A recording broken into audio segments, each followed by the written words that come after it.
Right now, as you listen to these words, you are surrounded by an invisible universe. Gamma rays from distant galaxies pierce through your body every second, carrying messages from black holes billions of light years away. Radio waves from your neighbor's Wi-Fi router dance through the air around you, while magnetic fields generated by Earth's molten core tug gently at the iron in your blood. Neutrinos born in the heart of the sun streak through your brain at nearly the speed of light, barely interacting with matter as they pass through the entire planet like phantoms. Yet you perceive none of this cosmic symphony. Your reality is a narrow sliver, a tiny window carved out by evolution's ruthless efficiency. You see less than 1% of the electromagnetic spectrum. You hear vibrations only between 20 and 20,000 cycles per second. Your sense of touch registers pressure, temperature, and texture, but misses the quantum foam that bubbles beneath the surface of every atom, where particles flash in and out of existence faster than thought itself. This is humanity's predicament. We are conscious beings trapped inside biological sensors that evolved not to perceive truth, but to survive long enough to reproduce. Our eyes detect visible light because water is transparent to those wavelengths, and life began in ancient oceans. Our ears pick up sound waves because air carries vibrations that signal approaching predators or prey. Every sense organ is an evolutionary compromise, shaped by millions of years of natural selection to filter reality down to the bare essentials needed for survival.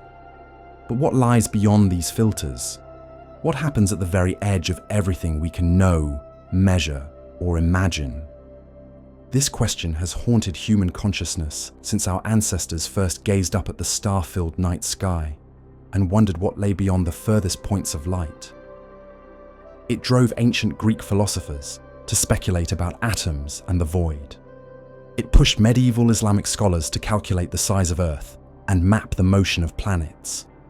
It inspired Renaissance thinkers to build the first telescopes and peer deeper into space than human eyes had ever seen. Today, that same question drives physicists to smash particles together at energies that recreate conditions from the first moments after the Big Bang. It sends space telescopes to the outer reaches of the solar system to capture light that has traveled for billions of years. It pushes mathematicians to develop equations that describe phenomena so strange and counterintuitive that they challenge our very conception of what it means for something to exist. But defining the edge of reality requires us first to define reality itself. In physics, reality consists of 4 fundamental ingredients: space, time, matter, and energy. Space provides the stage where events unfold, a 3-dimensional arena that can stretch, warp, and curve. Time provides the sequence, the arrow that separates cause from effect and gives meaning to the word happens. Matter fills space with particles that have mass, charge, and other properties that allow them to interact and combine into atoms, molecules, and eventually stars, planets, and people. Energy drives change, flowing from one form to another, powering the fusion reactions in stellar cores and the electrical signals in your brain. These 4 elements weave together into the fabric we call space-time, a dynamic, evolving structure where matter and energy create curvature that we experience as gravity. This is Einstein's vision of reality, confirmed by countless experiments and observations. Mass bends space-time, and bent space-time tells matter how to move. The result is the elegant dance of planets around stars, galaxies spinning through the cosmic void, and light rays following curved paths through the universe. But even this sophisticated picture represents just the beginning of our journey toward the edge. Space and time themselves might not be fundamental. They might emerge from something deeper, something more basic that exists below the level of current understanding. Matter might be made of vibrating strings in 11 dimensions, or patterns of information, or fluctuations in quantum fields that permeate every cubic centimeter of seemingly empty space. The history of science is a story of boundaries dissolving. 500 years ago, the edge of the known world lay just beyond the horizon, where ancient maps warned of sea monsters and falling off the edge of a flat Earth. Brave explorers pushed past those imaginary boundaries and discovered new continents, vast oceans, and eventually the spherical nature of our planet. The edge retreated. 300 years ago, the smallest known particles were the chemical elements. Atoms were philosophical speculation, not scientific fact.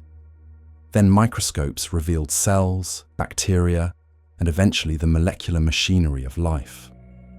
Particle accelerators later smashed atoms apart to reveal protons, neutrons, and electrons, then quarks and leptons, then hints of even deeper structures. The edge retreated again. 200 years ago, the Milky Way galaxy was the entire universe. Every star in the night sky was assumed to be part of our local collection of suns. Then astronomers built more powerful telescopes and discovered that many fuzzy nebulae were actually distant galaxies, each containing billions of stars. The universe expanded from thousands of light years across to billions, then hundreds of billions. Space itself was found to be expanding, carrying galaxies apart like raisins in rising bread dough. Once again, the edge retreated. This pattern suggests a profound truth about the nature of reality and human knowledge. Every time we approach what seems like a final boundary, new tools and new ideas reveal that the boundary was an illusion created by the limits of our perception and technology. The edge is always receding, always just beyond our current reach. But this raises a deeper question. Are there true edges, fundamental boundaries that cannot be crossed, no matter how advanced our science becomes? Or is reality infinite in all directions, with no ultimate limits at all? Modern physics suggests that both possibilities might be true in different ways. There appear to be genuine limits imposed by the structure of space-time itself, boundaries written into the mathematical foundation of existence. The speed of light creates a horizon beyond which cause and effect break down. Quantum uncertainty sets a limit on how precisely we can know both the position and momentum of a particle. The expansion of space ensures that distant regions of the universe will forever remain beyond our reach. Yet these same physical laws hint at realms that transcend our everyday experience. Quantum mechanics suggests that reality, at its most fundamental level, is probabilistic rather than deterministic, a collection of potential outcomes that collapse into definite states only when observed. General relativity predicts the existence of wormholes, time loops, and regions where space and time themselves break down into mathematical singularities. String theory, the leading candidate for a unified description of all natural forces, requires the existence of additional spatial dimensions curled up so small that they remain invisible to our current experiments. Loop quantum gravity suggests that space itself is quantized, made of discrete units smaller than anything we can currently measure. These theories push the edge of reality into realms that challenge not just our technology, but our ability to visualize and comprehend what it would mean for such things to actually exist. The question becomes even more complex when we consider the role of consciousness in defining reality. Quantum mechanics seems to suggest that the act of observation plays a fundamental role in determining what actually happens at the microscopic level. Some interpretations go so far as to propose that consciousness itself is necessary to collapse quantum wave functions and bring definite outcomes into existence. This leads to mind-bending possibilities. If consciousness is required to make quantum measurements definite, then perhaps reality as we understand it exists only in the presence of conscious observers. The edge of reality might be defined not by physical limits, but by the boundaries of awareness itself. Regions of the universe with no conscious beings might exist in permanent quantum superposition. Neither definitely one thing nor another until a conscious observer arrives to collapse the possibilities into a single outcome. But this interpretation raises as many questions as it answers. What constitutes consciousness? Do computers count? What about bacteria or plants? If consciousness is required for reality, how did the universe exist for billions of years before conscious beings evolved? These questions push us toward philosophical territory, where science and metaphysics begin to merge. The tools of science have dramatically expanded our ability to perceive reality beyond the limits of our biological senses. Radio telescopes detect signals from objects billions of light years away. Particle accelerators probe distances smaller than the nucleus of an atom. Gravitational wave detectors sense ripples in space-time itself, vibrations so subtle that they change the length of kilometer-long laser beams by less than 1,000th the width of a proton. Each new instrument reveals previously hidden aspects of reality. X-ray telescopes show us the hot, violent universe of black holes and neutron stars. Electron microscopes reveal the molecular machinery inside living cells. Atomic force microscopes can manipulate individual atoms, moving them around like microscopic building blocks. Magnetic resonance imaging lets us watch thoughts form in living brains by tracking the flow of blood and oxygen, but every instrument has limits. Every detector has a threshold below which signals disappear into noise. Every telescope has a maximum resolution beyond which fine details blur together. Every theory has a domain of validity outside which predictions become unreliable or impossible to test. These limits define the current edge of human knowledge about reality. They mark the boundary between what we know and what we can only speculate about. Beyond this edge lies territory that is genuinely unknown, where our best theories make predictions that cannot yet be tested, where mathematical equations point toward phenomena so strange that they challenge our basic assumptions about the nature of existence. Yet history suggests that these edges are temporary. The limits of today's instruments will be surpassed by tomorrow's technology. The boundaries of current theories will be pushed back by new discoveries and deeper understanding. The questions that seem unanswerable now may become routine textbook examples for future generations of students. This ongoing expansion of human knowledge creates a paradox. The more we learn about reality, the more we realize how much we do not know. Every answer reveals new questions. Every solved mystery points toward deeper mysteries. The edge of reality is not a static boundary, but a dynamic frontier that expands as our understanding grows. We stand today at a particularly remarkable moment in this ancient human quest. Our instruments can detect gravitational waves from colliding black holes, quantum entanglement across laboratory benches, and the cosmic microwave background radiation left over from the Big Bang itself. Our theories can predict the behavior of matter under conditions of temperature and pressure that exceed anything found naturally on Earth. Our mathematics can describe spaces with arbitrary numbers of dimensions and particles that exist in multiple places simultaneously. Yet fundamental questions remain unanswered. We do not know what dark matter is, despite the fact that it outweighs ordinary matter by a factor of 5. We do not know what dark energy is, despite the fact that it makes up 70% of the total mass energy content of the universe. We do not know how to reconcile quantum mechanics with general relativity, the two most successful theories in the history of science. These gaps in our knowledge mark some of the most important edges of current reality. They represent boundaries where our best theories break down, where our most sophisticated instruments reach their limits, where mathematical equations produce infinities or undefined results that signal the breakdown of our conceptual framework.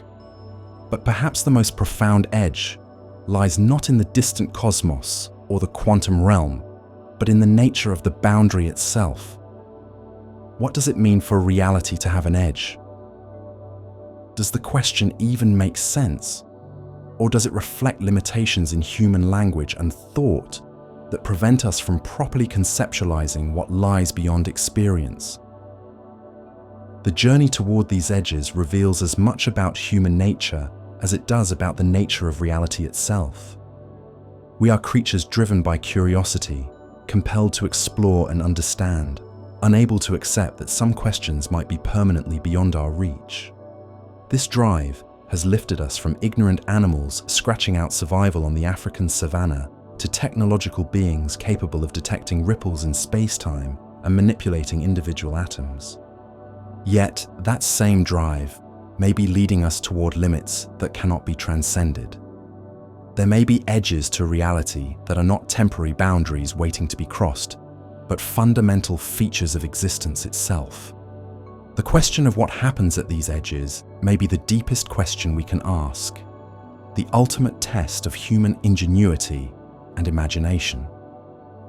From the narrow window of human perception to the invisible universe revealed by science, from ancient philosophical speculation to cutting-edge theoretical physics, the quest to understand the edge of reality represents humanity's greatest intellectual adventure.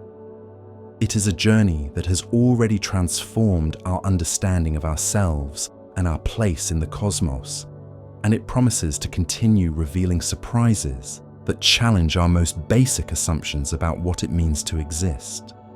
Imagine standing on the deck of a ship in the middle of a vast ocean. No matter which direction you look, the horizon forms a perfect circle around you, marking the edge of your visible world. Beyond that line, more ocean surely exists, but you cannot see it because the curvature of Earth blocks your view. The horizon is not a wall, but a limitation imposed by your position in space and the finite speed at which light travels from distant objects to your eyes. The universe has a similar horizon, but instead of being limited by Earth's curvature, we are bounded by the finite age of the cosmos and the ultimate speed limit of light itself. This cosmic horizon defines the edge of the observable universe, the spherical boundary beyond which no information can reach us, no matter how powerful our telescopes become or how long we wait. The story of this boundary begins with one of the most profound discoveries in the history of science. In 1929, Edwin Hubble pointed the 100-inch telescope at Mount Wilson toward distant galaxies and made observations that would forever change humanity's understanding of the cosmos. He found that nearly every galaxy was moving away from us, and more surprisingly, the farther away a galaxy was, the faster it was receding. This was not because galaxies were flying through space away from our location. Instead, space itself was expanding, stretching like a balloon being inflated, carrying galaxies along with it. The light from distant galaxies was being stretched as well, shifting toward longer, redder wavelengths in a phenomenon called cosmological redshift. The more space that light had to travel through, the more it was stretched, making distant galaxies appear redder than they would if they were nearby. This discovery revealed that the universe had not always existed in its current state. If space was expanding now, then in the past it must have been smaller, denser, and hotter. Extrapolating backward in time, astronomers realized that approximately 13.8 billion years ago, all the matter and energy in the observable universe was compressed into an extremely hot, dense state. This moment marks the beginning of what we now call the Big Bang, though it was less an explosion in space than an expansion of space itself. The Big Bang creates a fundamental horizon for observation. Light travels at exactly 299,792,458 meters per second in vacuum, a speed that represents the maximum rate at which any information can travel from one point to another. This cosmic speed limit, combined with the finite age of the universe, means that light from the most distant objects has had only 13.8 billion years to reach us. But the calculation of the observable universe's size is more complex than simply multiplying the speed of light. by the age of the universe. While light from the most distant visible objects began its journey 13.8 billion years ago, those objects have continued moving away from us due to the expansion of space. When we account for this cosmic expansion, the current distance to the edge of the observable universe is approximately 46 billion light-years. This might seem to violate the speed of light limit, but it does not. The light itself never traveled faster than the cosmic speed limit. Instead, the space through which the light traveled expanded while the light was in transit, effectively increasing the distance between the source and the observer. It is like trying to walk across a treadmill that is moving faster than you can walk. You might be moving forward at your maximum speed, but the treadmill carries you backward, increasing the total distance you need to cover. The edge of the observable universe is not marked by a wall or barrier, but by a sphere of darkness beyond which no light has had time to reach us. This boundary is called the particle horizon, and it represents the farthest distance from which light could have traveled since the Big Bang. Every day, this horizon expands by approximately 1 light day, as light that began its journey at the very beginning of time travels 1 more day closer to Earth. But there is another, more fundamental horizon that lies within the observable universe boundary. This is the surface of last scattering, the cosmic microwave background, which represents the earliest light that can travel freely through space. During the first 380,000 years after the Big Bang, the universe was so hot and dense that atoms could not form. Free electrons scattered photons continuously, making the universe opaque like the inside of a star.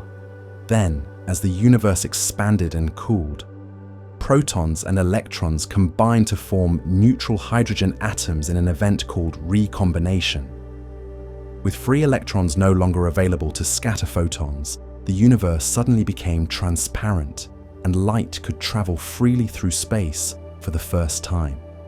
This cosmic flash of transparency created a sphere of light that has been traveling outward ever since, and we observe it today as the cosmic microwave background radiation.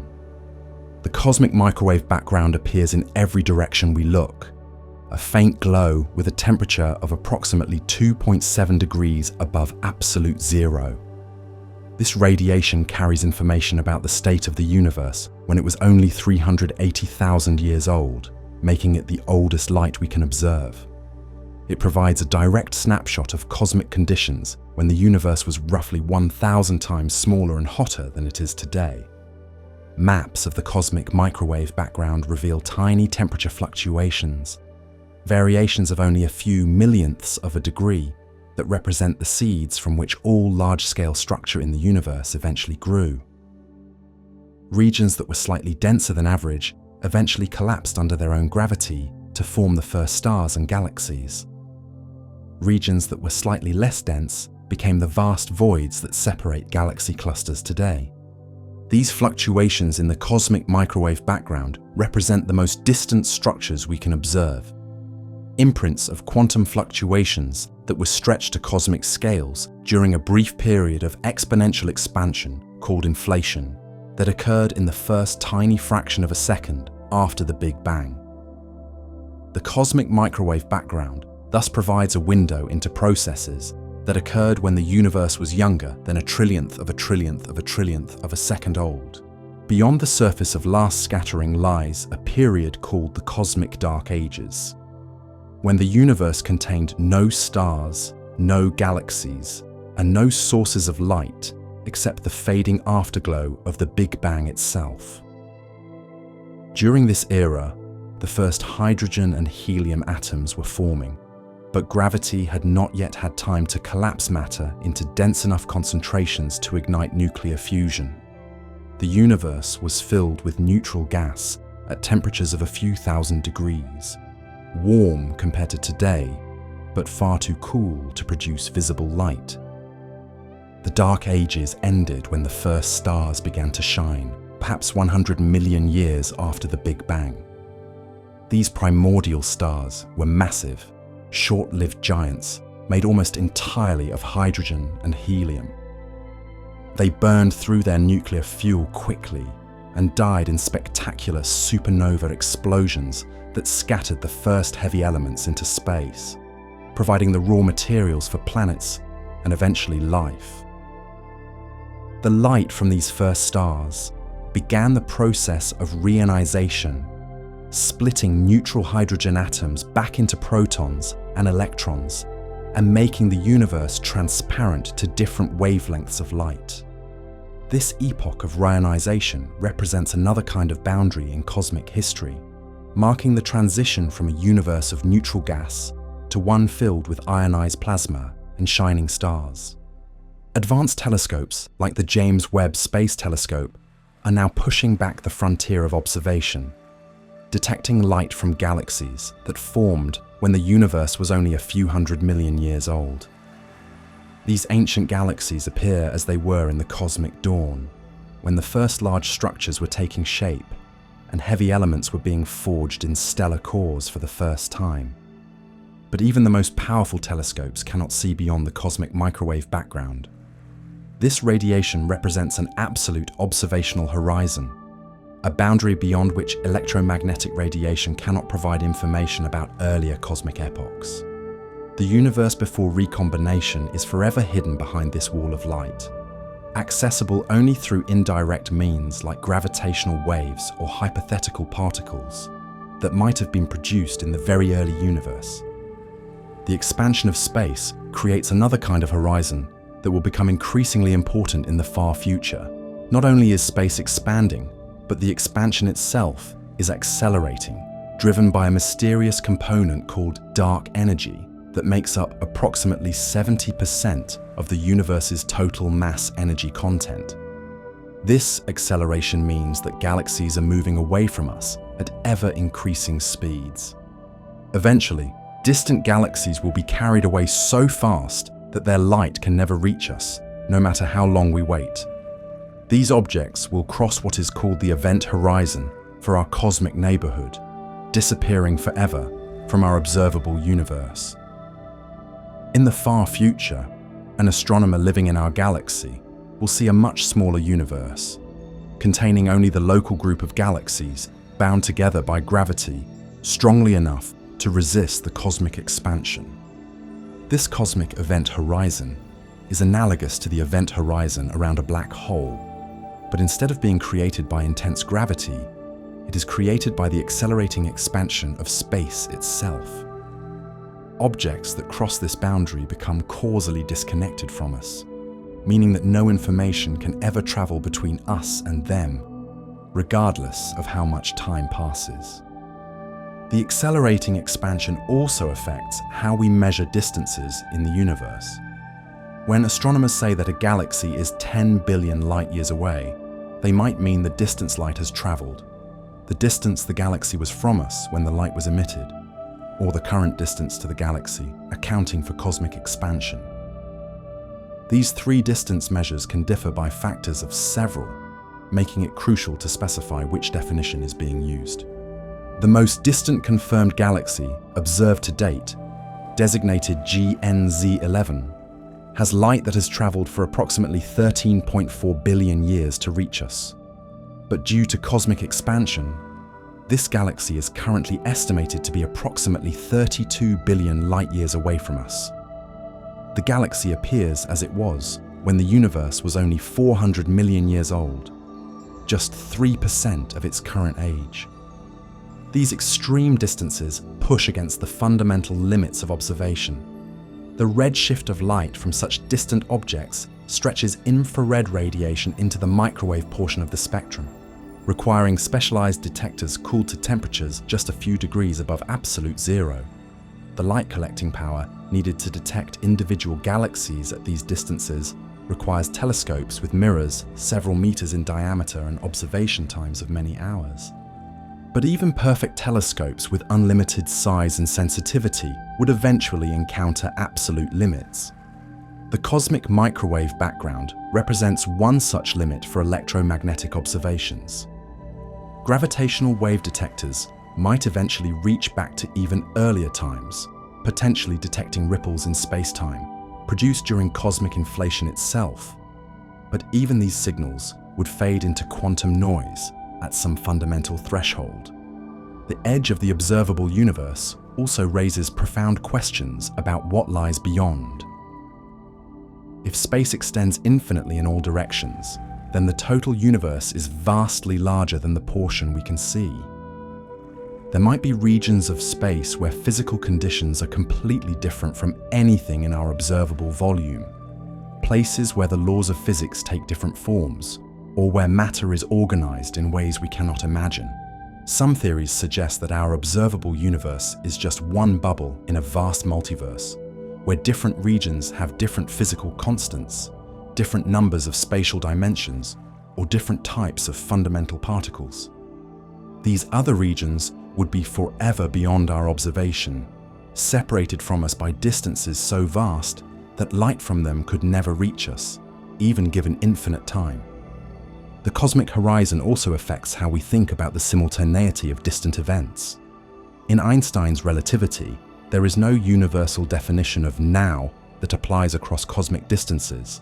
Events that we consider simultaneous with our present moment in distant galaxies actually occurred billions of years in the past from our perspective. The galaxy we observe 10 billion light years away might have evolved dramatically, moved to a different location, or even ceased to exist entirely. But this information cannot reach us faster than the speed of light. This creates a kind of cosmic myopia, where our view of the universe becomes increasingly outdated as we look to greater distances. The edge of the observable universe shows us the cosmos as it was in the distant past, not as it exists today. We live in the center of a sphere of ancient light, surrounded by images of a universe that no longer exists in the form we observe. The study of this cosmic edge has revealed fundamental truths about the nature of space, time, and matter. It has shown us that the universe had a beginning, that space itself can expand and curve, and that the speed of light creates absolute limits on observation and communication. These discoveries have transformed our understanding of reality and our place within it. Yet the cosmic horizon also represents a humbling reminder of how much we do not know.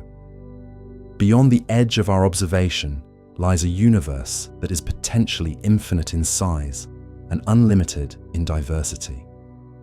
The visible cosmos, vast as it is, might represent only a tiny fraction of total reality.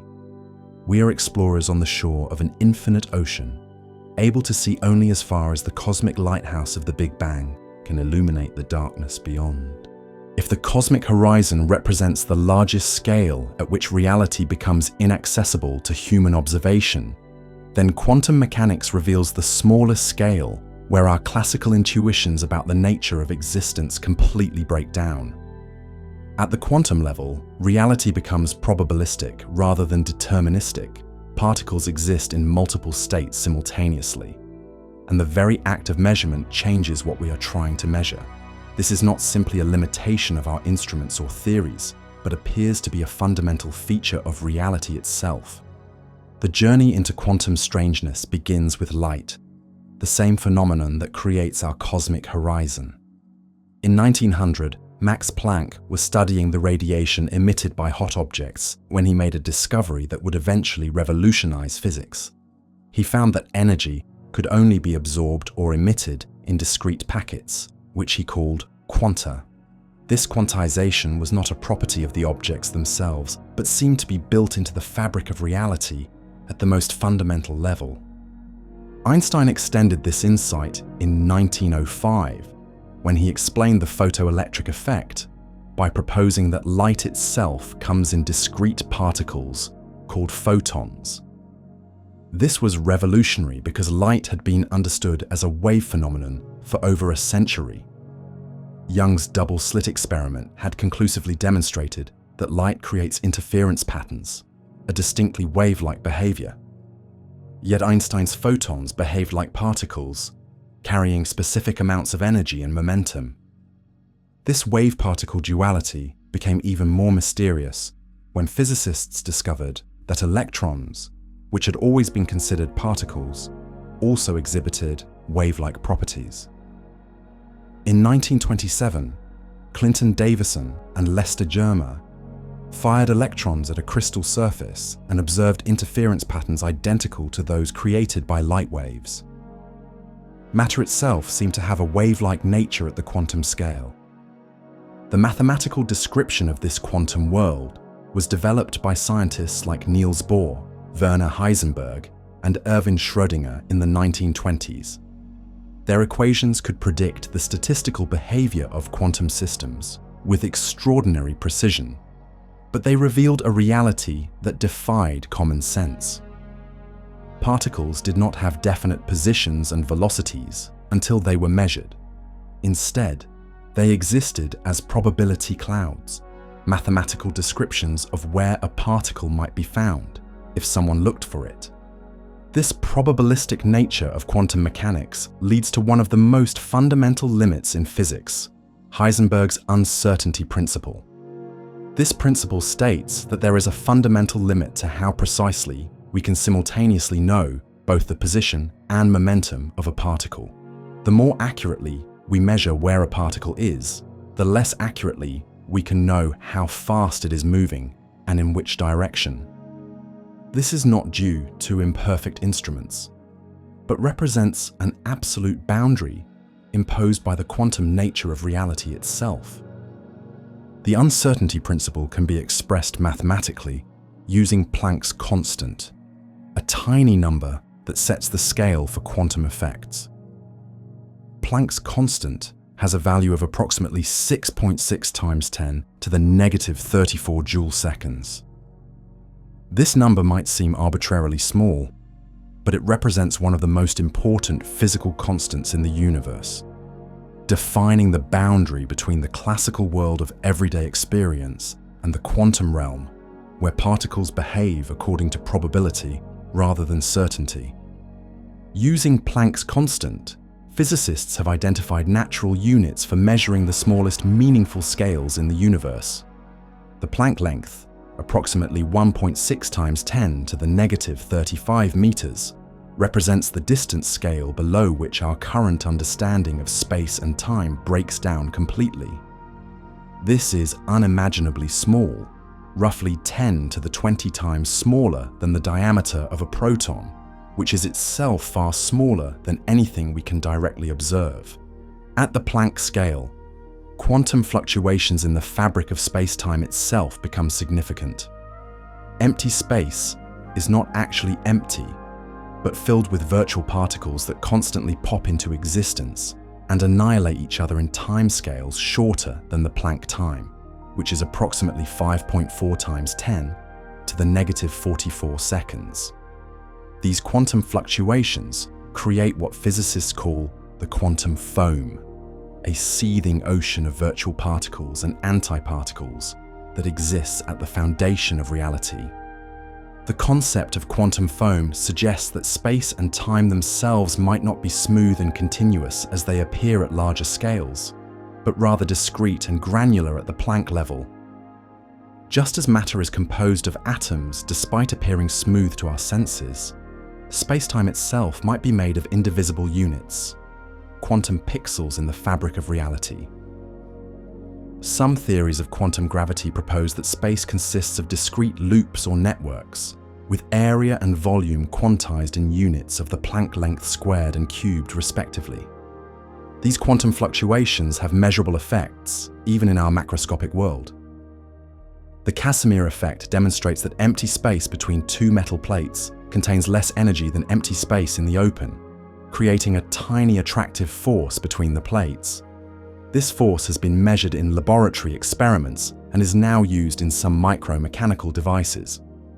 It provides direct evidence that the vacuum of space is not empty, but filled with quantum activity at the smallest scales.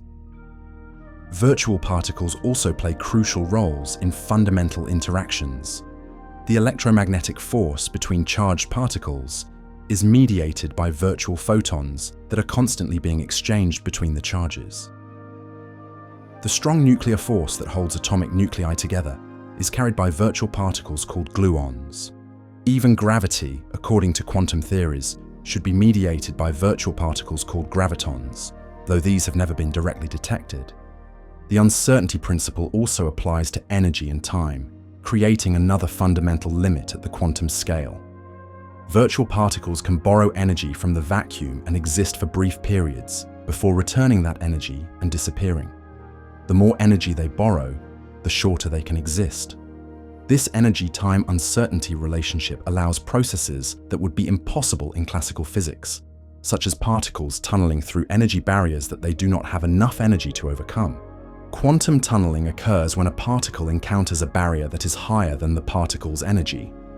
In classical physics, this would be like trying to throw a ball over a mountain when you do not have enough energy to reach the top. The ball would simply bounce back.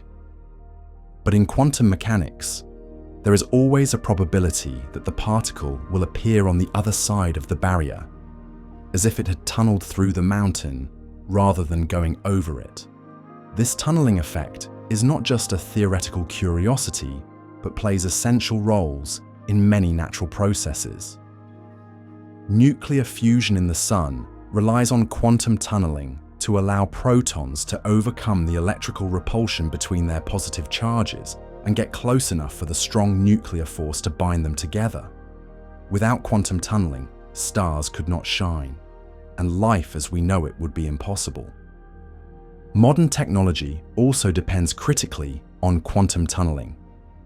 Electron tunneling through thin barriers is the basis for flash memory in computers and smartphones. Scanning tunneling microscopes use the sensitivity of tunneling current to distance to create images of individual atoms on surfaces. These devices can not only see atoms, but can also manipulate them, moving individual atoms around to create structures at the atomic scale. The probabilistic nature of quantum mechanics creates profound philosophical puzzles about the nature of reality and measurement.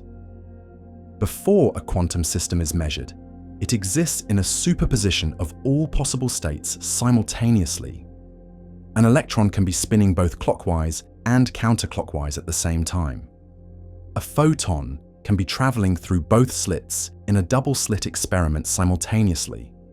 Only when a measurement is performed does the system collapse into a definite state. But what constitutes a measurement? This question has puzzled physicists for decades and leads to various interpretations of quantum mechanics. The Copenhagen interpretation, developed by Bohr and Heisenberg, suggests that quantum systems do not have definite properties until they are observed by a classical measuring device. The many worlds interpretation proposes that all possible outcomes of quantum measurements actually occur, but in separate parallel universes that do not interact with each other. Recent experiments have pushed the boundaries of quantum superposition to larger and larger scales. Physicists have created superposition states of molecules containing hundreds of atoms, and theoretical proposals suggest that even larger objects might be placed in quantum superpositions under the right conditions.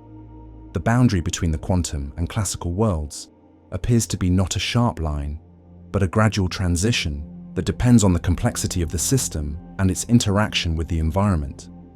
Quantum entanglement represents perhaps the strangest aspect of quantum mechanics and creates another kind of limit on what can be known about reality. When two particles become entangled, measuring the properties of one particle instantly determines the properties of the other, regardless of how far apart they are. Einstein famously called this spooky action at a distance and believed it revealed an incompleteness in quantum theory. But experiments have repeatedly confirmed that quantum entanglement is real and that there are no hidden variables that predetermine the outcomes of quantum measurements. The correlations between entangled particles are stronger than anything possible in classical physics, violating mathematical inequalities that would have to hold if reality were locally deterministic. This suggests that the quantum world is fundamentally non-local, meaning that distant parts of the universe can be instantaneously connected in ways that transcend the speed of light limit on communication. Quantum entanglement does not allow faster-than-light communication because the measurement outcomes are genuinely random. You cannot control what result you get when measuring an entangled particle, so you cannot use entanglement to send coded messages faster than light. But the correlations between distant measurements are stronger than classical physics allows, indicating that reality at the quantum level has a non-local character that challenges our everyday understanding of space and time. The study of quantum mechanics has revealed fundamental limits to knowledge and measurement that go beyond practical limitations of instruments or techniques. The uncertainty principle sets absolute bounds on how much information can be simultaneously extracted from a quantum system. The no-cloning theorem proves that it is impossible to create perfect copies of unknown quantum states. These are not technological limitations, but mathematical theorems that constrain what is possible in principle. Quantum mechanics also places limits on computation and information processing. Quantum computers can solve certain problems much faster than classical computers, but they are still subject to quantum limitations like decoherence, where interaction with the environment destroys delicate quantum superpositions. The quantum Zeno effect shows that frequent measurements can freeze the evolution of a quantum system, preventing it from changing state even when energy is available for transitions. At the deepest level, quantum mechanics suggests that reality itself might be informational rather than material. Some interpretations propose that the fundamental constituents of reality are not particles or fields, but bits of quantum information. The it from bit hypothesis suggests that all physical quantities derive from yes or no answers to binary questions posed to quantum systems. In this view, the quantum limits on measurement and knowledge reflect the discrete digital nature of reality at its most fundamental level. The quantum vacuum, far from being empty space, is now understood to be a dynamic medium filled with virtual particles and zero-point energy fluctuations that cannot be removed even at absolute zero temperature. These fluctuations set a fundamental limit on how quiet or still any region of space can become. Even in perfect isolation at the coldest possible temperature, quantum systems retain residual motion and energy that cannot be eliminated. The merger of quantum mechanics with special relativity led to quantum field theory, which describes particles as excitations in underlying quantum fields that permeate all of space. In this framework, even the concept of particles becomes somewhat ambiguous. What we call particles are really localized excitations in quantum fields, and the number of particles in a given region is not always well defined, especially in accelerating reference frames or near black holes. These quantum field effects create additional limits on measurement and knowledge. The Unruh effect predicts that observers in accelerated motion will detect thermal radiation in regions that appear empty to non-accelerated observers. This suggests that even basic concepts like temperature and the distinction between empty space and thermal radiation depend on the motion of the observer, creating fundamental ambiguities about the nature of reality. Quantum mechanics thus reveals a reality that is far stranger and more limited than classical physics suggested. The quantum world is probabilistic, non-local, and fundamentally discrete at the smallest scales. These are not merely limitations of current knowledge, but appear to be built into the mathematical structure of reality itself. The edge of the quantum realm is not a boundary waiting to be crossed, but a fundamental feature of how the universe works at its most basic level. Yet even within these quantum limits, reality continues to surprise us. New quantum phenomena are still being discovered, from topological phases of matter to quantum criticality in many body systems. The exploration of quantum reality continues to reveal new forms of organization and behavior that challenge our understanding and expand the boundaries of what we consider possible within the quantum framework itself. In the quantum realm, reality becomes probabilistic and uncertain, but the rules of the game remain consistent across space and time. Quantum mechanics may be strange, but a quantum experiment performed on Earth yields the same results as one performed near Alpha Centauri. Gravity, however, creates regions where the very notion of consistent physical laws breaks down, where space and time become so distorted that cause and effect lose their meaning. These regions are bounded by perhaps the most absolute barriers in physics: event horizons. An event horizon is a one-way membrane in space-time, a point of no return, beyond which no information can escape to the outside universe. Once anything crosses an event horizon, it becomes causally disconnected from the rest of reality. No signal, no light ray, no physical influence of any kind can travel back across this boundary. It is as if the interior region has been cut out of the universe entirely, leaving behind only its gravitational influence as evidence that something exists beyond the horizon. The most familiar examples of event horizons surround black holes, objects so massive and compact that their gravitational fields warp space-time to the breaking point. Black holes form when massive stars exhaust their nuclear fuel and collapse under their own gravity. When a star more than about 25 times the mass of the Sun reaches the end of its life, no known force can halt the gravitational collapse. The star's core implodes catastrophically, compressing matter to densities that exceed anything found elsewhere in the universe. During this collapse, the curvature of space-time around the dying star becomes increasingly extreme. According to Einstein's general theory of relativity, massive objects curve the fabric of space-time, and this curvature is what we experience as gravity. Near a collapsing stellar core, this curvature becomes so severe that space and time themselves are stretched and twisted beyond recognition. As the collapse progresses, a critical radius forms around the imploding matter. This radius, called the Schwarzschild radius, after the German physicist Karl Schwarzschild, who first calculated it, marks the point where the escape velocity equals the speed of light. Inside this radius, nothing can escape, because nothing can travel faster than light. The boundary, defined by the Schwarzschild radius, becomes the event horizon of the newly formed black hole. For a black hole with the mass of the Sun, the Schwarzschild radius would be approximately 3 kilometers.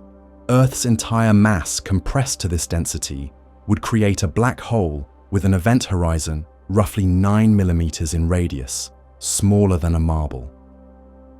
The more massive the black hole, the larger its event horizon, but the relationship is linear rather than cubic.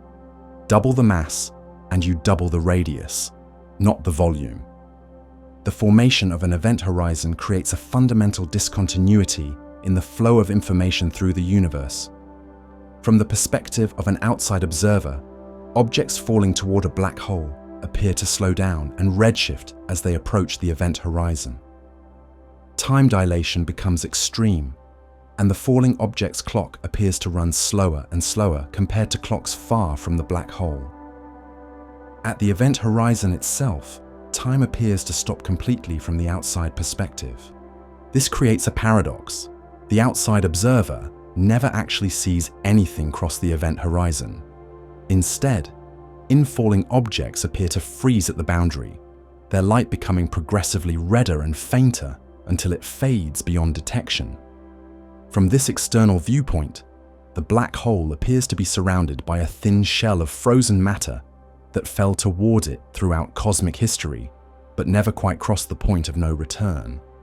But from the perspective of someone falling into the black hole, the experience is entirely different.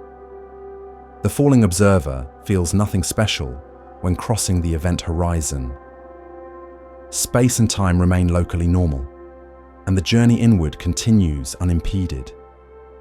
Only later, when approaching the central singularity, does the falling observer encounter the true violence of the black hole's interior, where tidal forces stretch and compress matter in a process colourfully known as spaghettification. This difference in perspective reveals something profound about the nature of event horizons. They are not physical barriers like walls or membranes, but rather features of space-time geometry that depend critically on the observer's reference frame. The event horizon exists for outside observers as an absolute boundary beyond which no information can escape.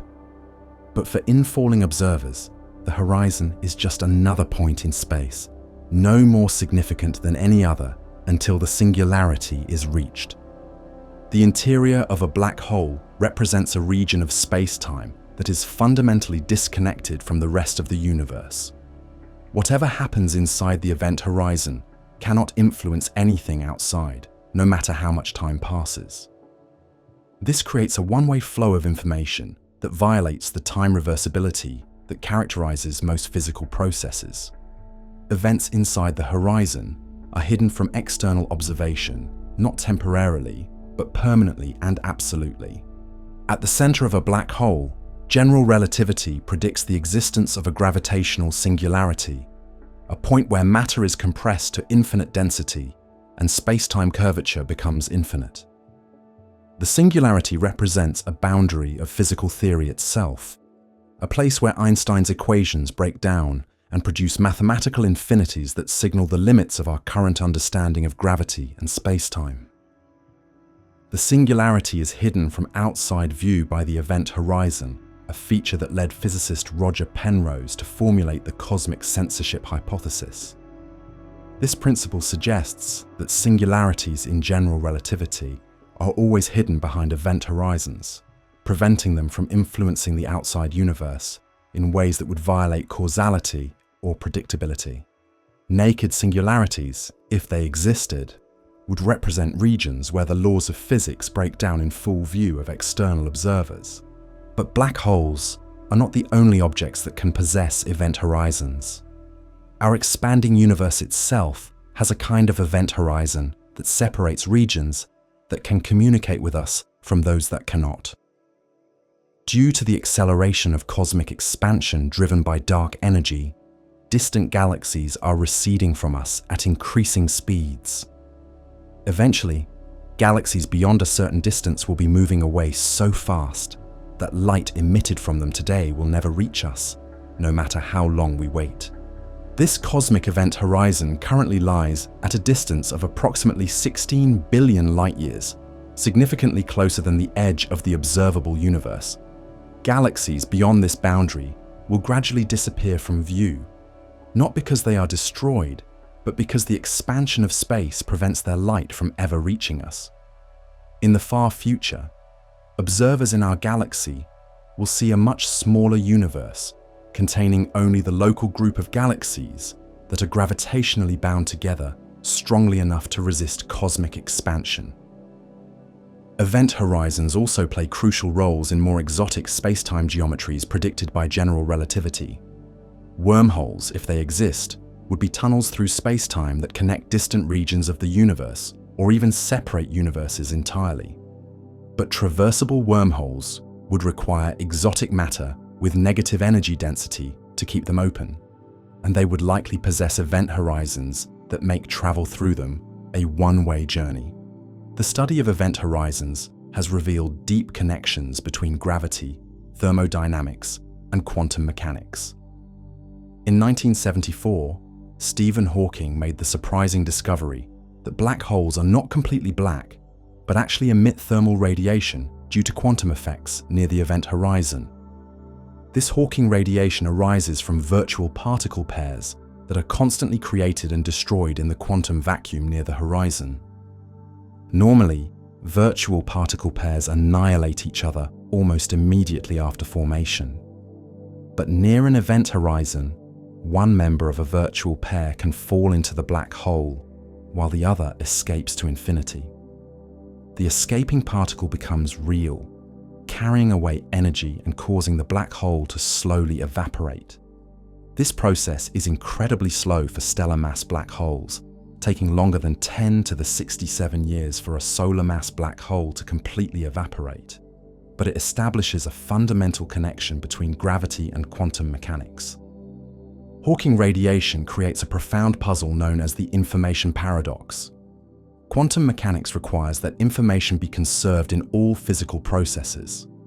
If you know the exact quantum state of a system at one time, the laws of physics should allow you to calculate its state at any other time, either in the future or the past. But Hawking radiation appears to be completely thermal and random, carrying no information about the matter that originally fell into the black hole. If black holes eventually evaporate completely through Hawking radiation, then information about the quantum states of all the matter that fell into them would be permanently lost, violating the fundamental principle of quantum information conservation. This paradox has driven decades of research into the quantum nature of gravity and the relationship between space-time geometry and information. Recent developments in string theory and quantum gravity suggest that the information paradox might be resolved through subtle correlations in the Hawking radiation that become apparent only when the entire evaporation process is considered. These correlations would be extremely weak and would require analyzing the radiation from a black hole over its entire lifetime to detect. The resolution of the information paradox remains an active area of research at the frontier of theoretical physics. The event horizon of a black hole also appears to have thermodynamic properties analogous to those of ordinary matter. Jacob Bekenstein and Stephen Hawking showed that black holes have entropy proportional to the area of their event horizons, not their volume. This relationship suggests that the information content of a black hole is encoded on its two-dimensional boundary rather than in its three-dimensional interior. This holographic principle has been extended far beyond black hole physics to suggest that all of the information in any region of space might be encoded on its boundary. If true, this would mean that our three-dimensional experience of reality is a kind of projection from information stored on a two-dimensional surface, similar to how a hologram creates the illusion of three-dimensional depth from a flat piece of film. The holographic principle has led to remarkable advances in theoretical physics, including the ADS-CFT correspondence, which establishes an exact mathematical relationship between gravity in certain curved spacetimes and quantum field theories without gravity. This correspondence has provided new tools for studying both quantum gravity and strongly interacting quantum systems, revealing deep connections between seemingly unrelated areas of physics. Event horizons also raise questions about the nature of time and causality. Inside a black hole, the normal relationship between space and time becomes inverted. The radial direction toward the singularity becomes time-like, meaning that falling toward the center is as inevitable as moving forward in time in normal space-time. Meanwhile, the direction around the black hole becomes space-like, allowing for closed time-like curves and other exotic features that challenge our understanding of cause and effect. The extreme space-time curvature near event horizons creates regions where quantum effects and gravitational effects become equally important. Near the Planck scale, quantum fluctuations in the geometry of space-time itself become significant, potentially creating a quantum foam of virtual black holes and wormholes that pop in and out of existence on timescales shorter than the Planck time. These quantum gravitational effects might resolve the singularity problem by preventing matter from being compressed to infinite density. Instead of a point singularity, quantum gravity might predict a quantum bounce where extremely compressed matter is prevented from collapsing further by quantum effects. But these processes would still be hidden behind the event horizon, making them impossible to observe directly from outside the black hole. The detection of gravitational waves by instruments like LIGO has opened new windows into the physics of extreme space-time curvature. When two black holes merge, their event horizons distort and stretch before combining into a single, larger horizon. These merger events create ripples in space-time itself that carry information about the dynamics of horizons under extreme conditions. Gravitational wave observations have confirmed many predictions of general relativity about black hole mergers, and have begun to probe the nature of event horizons directly. Future gravitational wave detectors will be sensitive enough to observe the detailed structure of merging black holes and may be able to test theoretical predictions about quantum effects near event horizons. The study of event horizons continues to push the boundaries of physics, revealing connections between gravity, quantum mechanics, thermodynamics, and information theory that were never anticipated by the original formulations of these theories. Event horizons represent absolute boundaries in space-time, regions beyond which information cannot escape, and where the normal rules of physics are stretched to their breaking point. Yet even these absolute barriers might not be permanent. Quantum effects allow for the possibility of black hole evaporation, and exotic space-time geometries predicted by string theory might allow for mechanisms that could destroy or bypass event horizons under extreme conditions. The exploration of these gravitational boundaries continues to reveal new aspects of reality at its most fundamental level. The edge created by an event horizon is perhaps the most absolute boundary we know in physics, a one-way membrane that permanently separates regions of space-time. Unlike the cosmic horizon, which recedes as time passes, or the quantum limits, which might be transcended by new technologies, event horizons represent permanent features of space-time geometry that cannot be circumvented by any known physical process. Standing at the edge of an event horizon, we encounter gravity's ultimate expression of the limits of knowledge and communication. Beyond this boundary lies a realm that is physically real, but forever inaccessible to outside observation. A region where the very concepts of space and time lose their familiar meanings, and where the equations of physics point toward infinite curvatures that mark the breakdown of our current understanding of reality itself. While event horizons create physical barriers that information cannot cross, there exists another kind of boundary that may be even more fundamental: the places where the mathematical language of physics itself breaks down. These are not barriers in space or time, but limits in our ability to describe reality using numbers, equations, and logical reasoning. When physicists encounter infinities in their calculations, or when well-tested theories make contradictory predictions about the same phenomenon, we have reached the edge of mathematical physics itself. Mathematics has been called the language of the universe, and for good reason. The laws of physics are written in equations that describe with extraordinary precision how matter and energy behave under all manner of conditions. Newton's laws predict the motion of planets and projectiles. Maxwell's equations describe the behavior of electric and magnetic fields. Einstein's field equations relate the curvature of spacetime to the distribution of matter and energy. These mathematical frameworks have enabled humanity to split atoms, send spacecraft to other planets, and peer back to the cosmic microwave background. But mathematics is not infallible. Like any language, it has limitations and ambiguities. Some problems cannot be solved, some questions cannot be answered, and some statements cannot be proven true or false. These mathematical limits create boundaries in physics that are as absolute as any physical barrier, places where our most powerful theoretical tools simply stop working. The most dramatic mathematical boundaries appear as infinities in physical calculations. An infinity is not just a very large number, but a mathematical object that represents something unlimited or unbounded. When infinities appear in physics equations, they usually signal that the theory being used has been pushed beyond its domain of validity.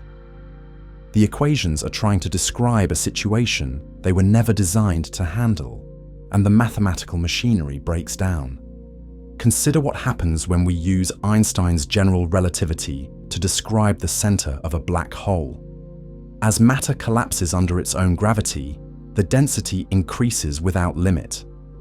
In the mathematical language of general relativity, this collapse continues until all the matter is compressed into a single point with infinite density, and zero volume. The curvature of space-time at this point becomes infinite, creating what physicists call a gravitational singularity. But infinity is not a physical quantity that can be measured or observed. It is a mathematical abstraction that signals the breakdown of the theory being used. When general relativity predicts infinite density, it is telling us that the equations of general relativity are no longer valid at that scale. Something new must take over, some physics we do not yet understand, that prevents the formation of true mathematical infinities in nature. This is not unique to general relativity. Throughout the history of physics, infinities have appeared whenever theories are pushed to their limits.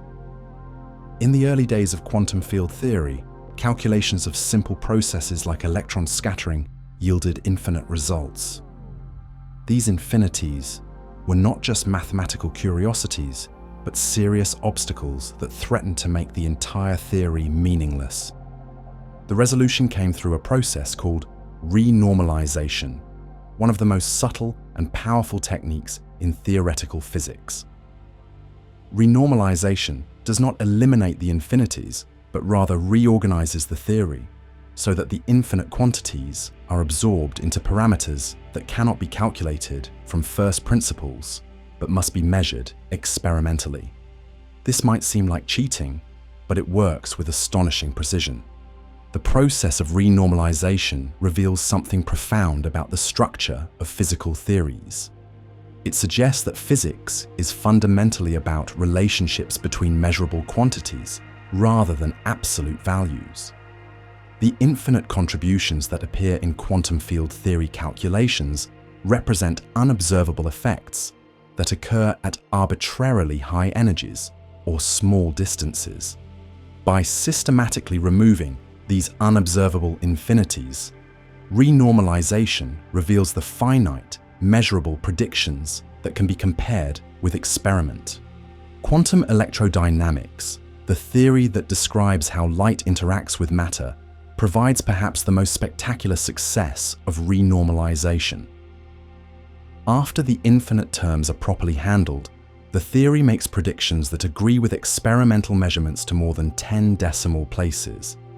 The magnetic moment of the electron, for example, has been calculated and measured to an accuracy of better than 1 part in a trillion, making it one of the most precisely verified predictions in all of science. But renormalization comes at a cost. It introduces an element of arbitrariness into physical theories. The procedure for removing infinities is not unique, and different choices lead to different finite results. This arbitrariness is usually absorbed into the values of physical constants that must be measured experimentally, but it suggests that our theories might be missing something fundamental about the nature of reality at the smallest scales. The success of renormalization in quantum electrodynamics led physicists to apply similar techniques to other fundamental forces. The weak nuclear force, responsible for certain types of radioactive decay, was successfully renormalized and unified with electromagnetism in the electroweak theory developed by Sheldon Glashow, Abdus Salam, and Steven Weinberg. The strong nuclear force, which binds quarks together inside protons and neutrons, was described by quantum chromodynamics, another renormalizable quantum field theory. But not all theories can be renormalized. Gravity, when treated as a quantum field theory in the same manner as the other fundamental forces, produces infinities that cannot be absorbed into a finite number of measurable parameters. Every time one set of infinities is removed, new ones appear at higher orders of calculation. This makes quantum gravity non-renormalizable in the traditional sense, creating a fundamental mathematical barrier to our understanding of how gravity behaves at the quantum level. This breakdown of renormalization for quantum gravity represents one of the deepest problems in theoretical physics. General relativity works perfectly at large scales, accurately describing everything from GPS satellite corrections to the merger of black holes detected by gravitational wave observatories. Quantum mechanics works perfectly at small scales, providing the foundation for atomic physics, chemistry, and all of modern technology. But when we try to combine them into a single quantum theory of gravity, the mathematics breaks down. The problem becomes acute in situations where both quantum effects and gravitational effects are important. Near the center of a black hole, quantum fluctuations in space-time itself become significant. During the first moments after the Big Bang, the entire observable universe was compressed to sizes smaller than atomic nuclei, making quantum gravitational effects dominant. In these extreme regimes, neither general relativity nor conventional quantum field theory can be trusted to give reliable predictions. String theory represents one attempt to resolve these mathematical difficulties by fundamentally changing the mathematical framework of physics. Instead of treating particles as point-like objects, string theory describes them as tiny, vibrating loops of energy. This seemingly small change has profound mathematical consequences, eliminating many of the infinities that plague conventional quantum field theories. In string theory, the infinities that appear in point particle theories are smeared out over the finite size of the string. When two strings interact, they do not collide at a single point, but merge smoothly over their extended structure. This removes the most problematic infinities and makes the theory mathematically consistent in ways that conventional quantum field theories are not. But string theory introduces its own mathematical complexities. To be mathematically consistent, string theory requires the existence of additional spatial dimensions beyond the three we observe directly. The most promising version, called M theory, requires a total of 11 dimensions, 7 more than our everyday experience of three-dimensional space plus one-dimensional time. These extra dimensions must be curled up or compactified on scales so small that they remain undetectable to current experiments. The way these dimensions are compactified determines the physics we observe in our apparent four-dimensional world. Different compactification schemes lead to different particle masses, force strengths, and even different numbers of particle types. This creates what string theorists call the landscape problem, where the theory predicts not a unique set of physical laws, but an enormous number of possible universes with different properties. Loop quantum gravity takes a different approach to resolving the mathematical problems of quantum gravity. Instead of changing the fundamental objects from particles to strings, loop quantum gravity modifies the mathematical structure of space and time themselves. In this theory, space is not continuous but discrete, made up of finite-sized loops and nodes that cannot be subdivided further. This discrete structure naturally provides a cutoff that eliminates many of the infinities that plague conventional approaches to quantum gravity. When space-time itself is quantized into discrete units, calculations cannot probe arbitrarily small distances where infinities typically arise.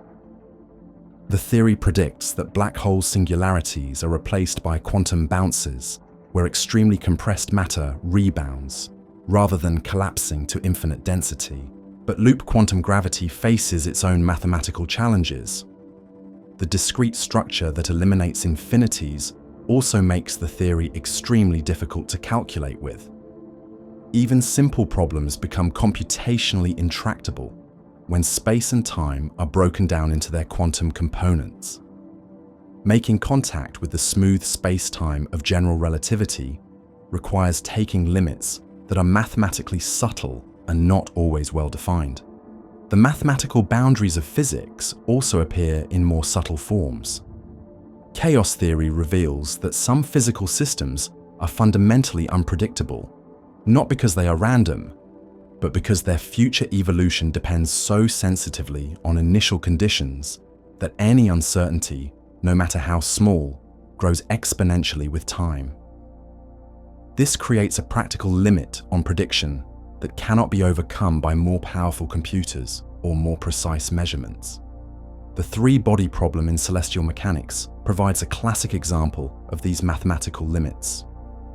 While the motion of two bodies under gravity can be solved exactly using mathematical formulas, the motion of three or more bodies generally cannot. The equations of motion are perfectly well defined and deterministic, but they cannot be solved in closed form using elementary mathematical functions. Numerical solutions can be computed to any desired accuracy, but they require more and more computational resources as the time span of the prediction increases. Similar mathematical limits appear throughout physics. The behavior of fluids is described by the Navier-Stokes equations, which are well understood mathematically but cannot be solved in general. Weather prediction is limited not just by incomplete knowledge of initial conditions, but by the mathematical impossibility of solving the underlying equations exactly. Even something as simple as the trajectory of a charged particle in randomly varying electromagnetic fields can become mathematically intractable. These computational limits represent a different kind of boundary than the infinities that appear in quantum field theory. They are not signs that our theories are wrong, but rather indications that some questions are mathematically unanswerable, even when the underlying physics is perfectly well understood. This suggests that there may be fundamental limits to predictability in nature that go beyond practical considerations of measurement and computation. Gödel's incompleteness theorems, proven in the 1930s, established that mathematical systems, complex enough to include arithmetic, necessarily contain statements that cannot be proven true or false within the system itself. These theorems apply to mathematics in general and suggest that there may be physical questions that are not decidable using any finite set of axioms and logical rules. Some physicists have speculated that Gödel's theorems might place fundamental limits on our ability to understand nature mathematically. If the universe operates according to mathematical laws, and if those laws are complex enough to include arithmetic, then there may be aspects of physical reality that are inherently undecidable. No finite set of experiments or observations could ever determine the truth of such statements. The measurement problem in quantum mechanics provides a potential example of such mathematical undecidability. Despite nearly a century of experimental and theoretical work, physicists have not reached consensus on how to interpret the mathematical formalism of quantum mechanics. Different interpretations make identical experimental predictions, but differ in their descriptions of what is actually happening during quantum measurements. The many worlds interpretation suggests that all possible outcomes of quantum measurements actually occur in parallel universes. The Copenhagen interpretation holds that quantum systems do not have definite properties until they are measured. The pilot wave interpretation proposes that particles have definite positions and velocities at all times, guided by a quantum wave function. These interpretations are mathematically equivalent in their experimental predictions, but represent fundamentally different views of reality. This interpretational ambiguity might be an example of Gödelian undecidability in physics. It is possible that no finite amount of experimental evidence could ever decide between these interpretations, making the question of what quantum mechanics really means fundamentally unanswerable within the mathematical framework of physics. The holographic principle, emerging from string theory and black hole physics, suggests another kind of mathematical boundary.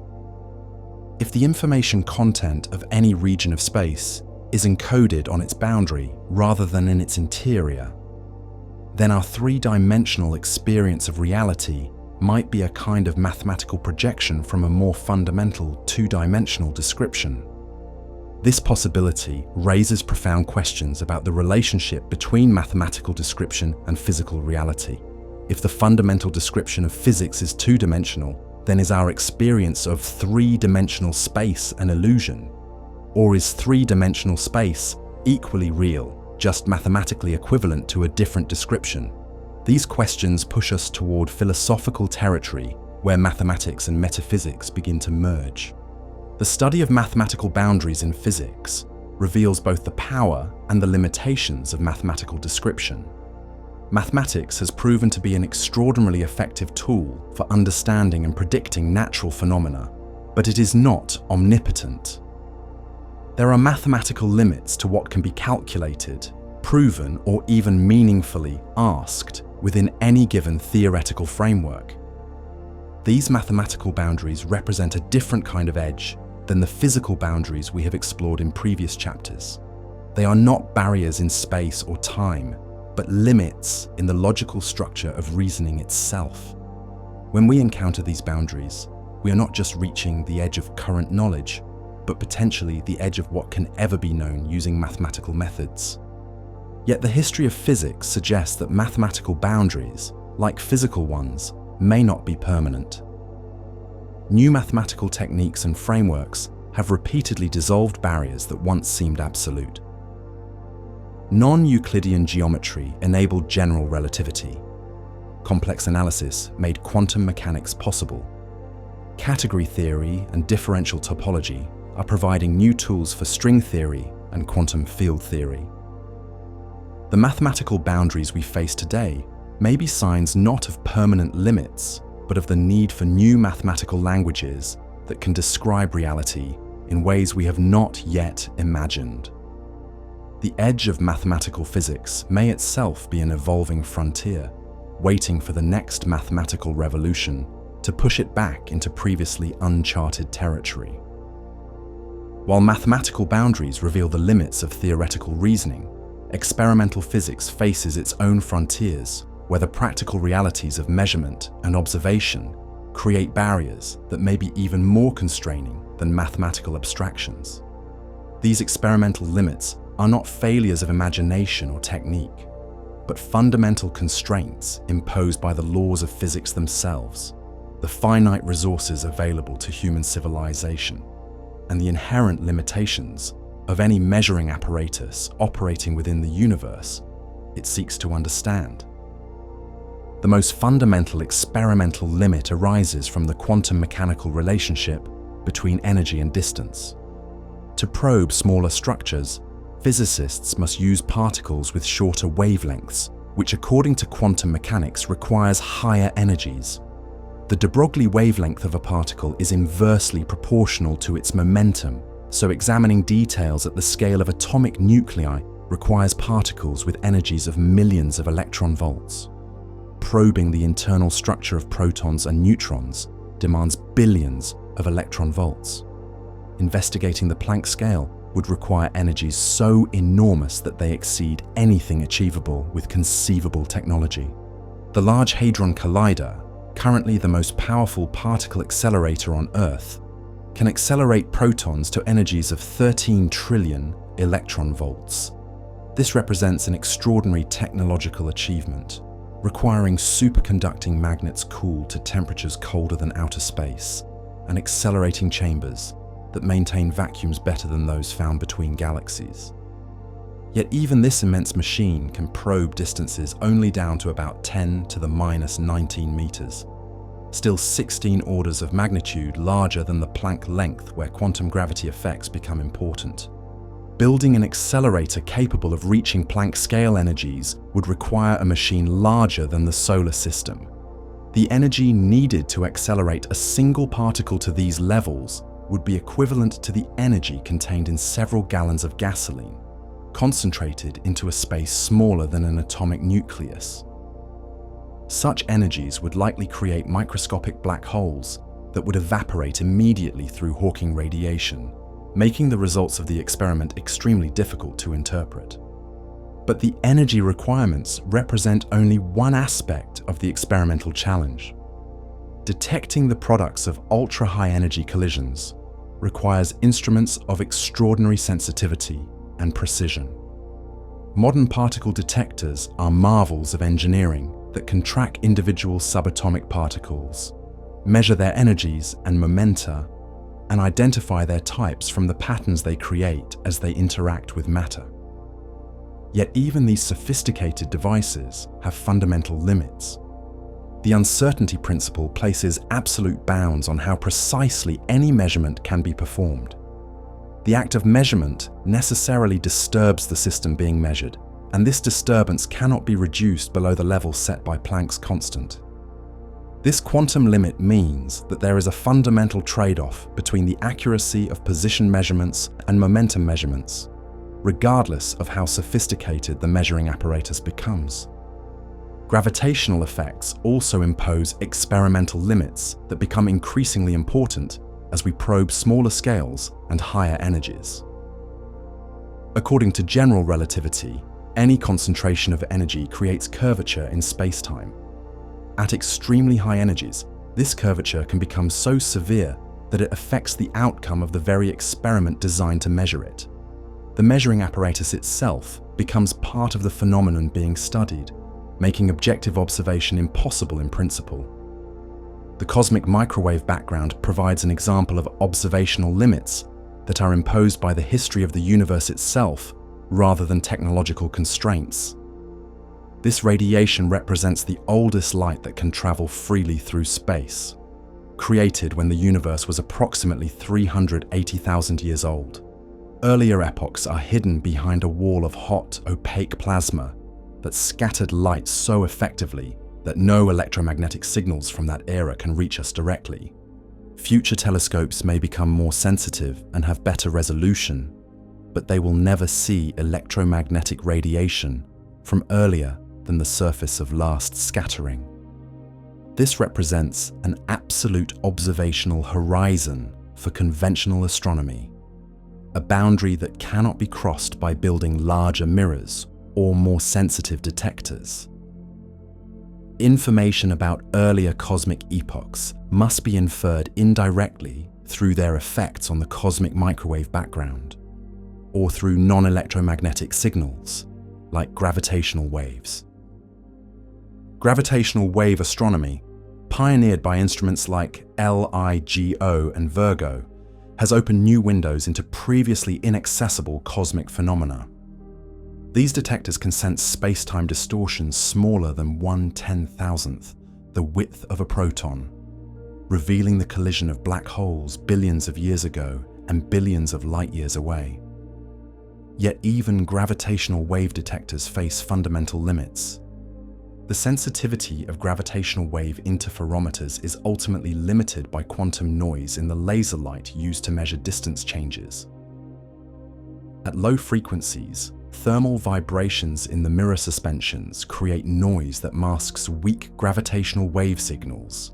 At high frequencies, the quantum shot noise of individual photons sets a fundamental limit on measurement precision.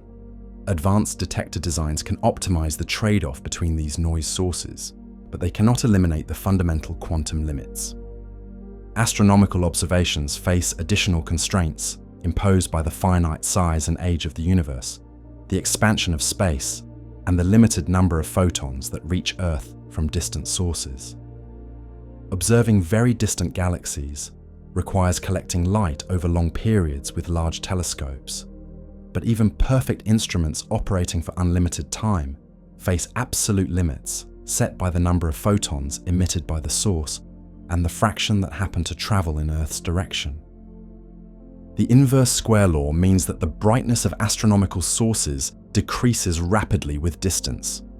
A galaxy 10 times farther away appears 100 times fainter, requiring instruments 100 times more sensitive or observation times 100 times longer to achieve the same signal-to-noise ratio. This relationship creates practical limits on how far into the universe we can see with any given technology, and ultimately sets absolute limits based on the finite energy output of the sources we are trying to observe. Atmospheric effects impose additional constraints on ground-based astronomy. Earth's atmosphere absorbs most wavelengths of electromagnetic radiation, allowing only visible light, radio waves, and narrow windows in the infrared and near ultraviolet to reach the surface. Atmospheric turbulence blurs the images of astronomical objects, limiting the resolution of even the largest ground-based telescopes to approximately 1 arc-second under the best conditions. Space-based telescopes avoid atmospheric limitations, but face their own constraints. The finite size of any spacecraft limits the aperture of space telescopes, affecting both their light-gathering power and their angular resolution. Launching and maintaining instruments in space is extremely expensive, limiting the resources available for astronomical observations. The harsh environment of space, with its radiation, temperature extremes, and micrometeorite impacts, creates technical challenges that constrain the lifetime and performance of space-based instruments. The search for extraterrestrial intelligence illustrates how observational limits constrain our knowledge of phenomena that may exist but remain beyond our current detection capabilities. Radio telescopes can detect artificial signals from civilizations, with technology similar to our own, out to distances of hundreds of light years. But more advanced civilizations might use communication methods that we have not yet discovered or recognized. The vastness of space and the enormous number of possible frequencies, directions, and signal types creates a search space so large that even negative results cannot rule out the existence of extraterrestrial intelligence. We might be looking in the wrong directions, at the wrong frequencies, or for the wrong types of signals. The absence of detected signals sets limits on the density and behavior of communicating civilizations. But these limits depend critically on assumptions about the nature of alien technology. Biological and medical research faces experimental limits imposed by ethical considerations, practical constraints, and the complexity of living systems. Controlled experiments on human subjects are limited by ethical requirements that prevent researchers from deliberately exposing people to potentially harmful conditions. This makes it impossible to study many important questions about human biology and medicine through direct experimentation. Animal models provide alternatives for some types of research, but the differences between species limit the applicability of results obtained from laboratory animals to human biology. Cell cultures and computer simulations offer additional approaches, but they cannot fully capture the complexity of whole organisms. These limitations mean that much of our knowledge about biology and medicine must be inferred from observational studies rather than controlled experiments. The complexity of biological systems creates another kind of experimental limit. Living organisms contain billions of molecules interacting through countless chemical reactions and regulatory networks. Understanding how these systems work requires experiments that can track multiple variables simultaneously over long periods of time. Even with the most advanced techniques, it is often impossible to isolate individual effects or determine causal relationships with certainty. Climate science faces similar challenges in studying systems that are too large and complex for controlled experimentation. We cannot run multiple copies of Earth's climate system under different conditions to test hypotheses about global warming or climate sensitivity. Instead, climate scientists must rely on observations of natural variability, computer simulations, and inferences from paleoclimate data to understand how the climate system responds to different influences.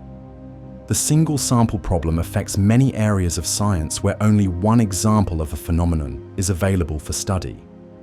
We have only one universe to observe, one Earth to study, one genesis of life to examine. This makes it impossible to determine which features of these systems are universal and which are accidents of particular circumstances. The search for exoplanets and the study of astrobiology represent attempts to expand our sample sizes, but these efforts are limited by the enormous distances to other star systems and the difficulty of detecting life at such distances. Technological limits also constrain experimental physics in more mundane but equally important ways. The precision of any measurement is ultimately limited by thermal noise, which causes random fluctuations in all physical systems at temperatures above absolute zero. Achieving better precision requires either cooling systems to lower temperatures or averaging measurements over longer periods of time, both of which have practical limits. The stability of measuring instruments over long periods creates another experimental constraint.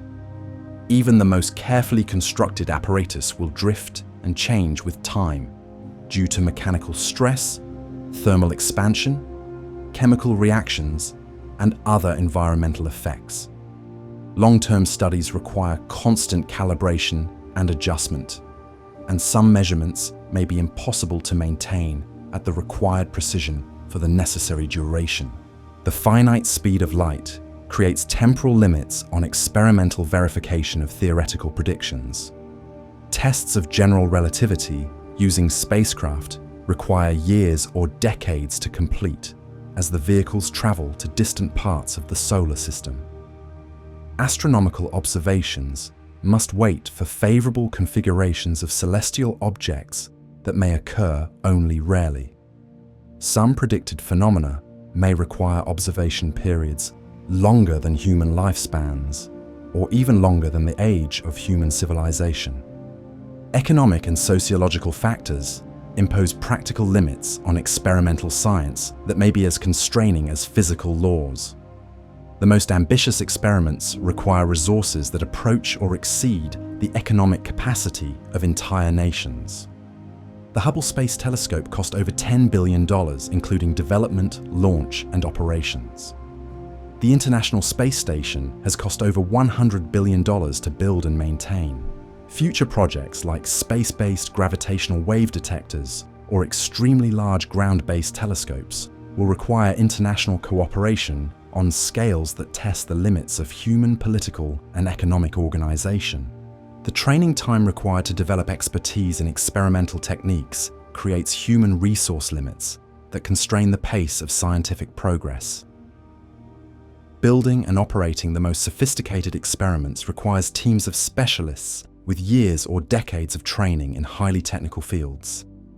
The number of people with the necessary skills grows slowly, limiting how quickly new experimental programs can be launched and how many can operate simultaneously.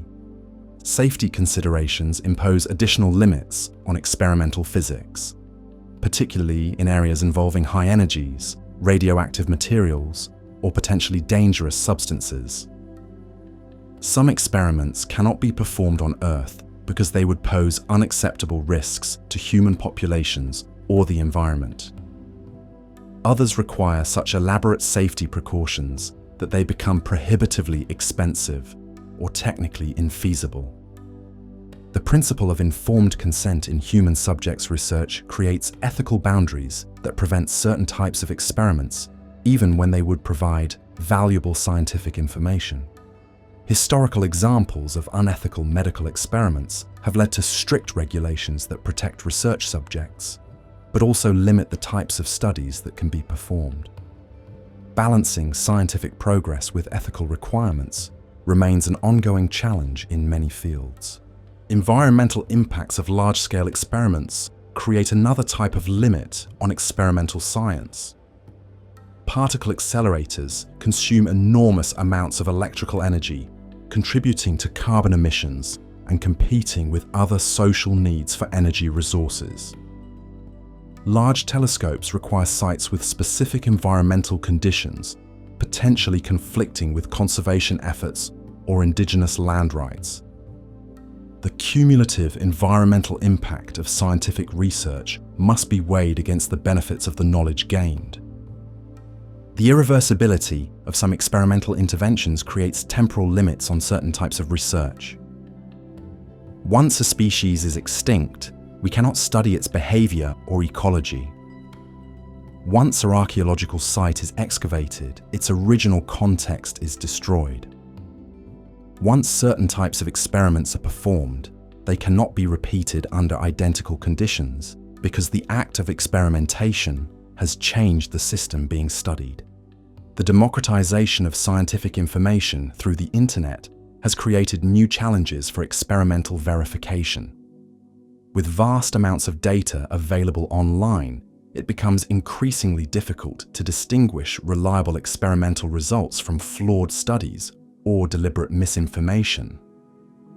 The peer review process provides some quality control, but it cannot keep pace with the exponential growth in scientific publication, and it has its own biases and limitations.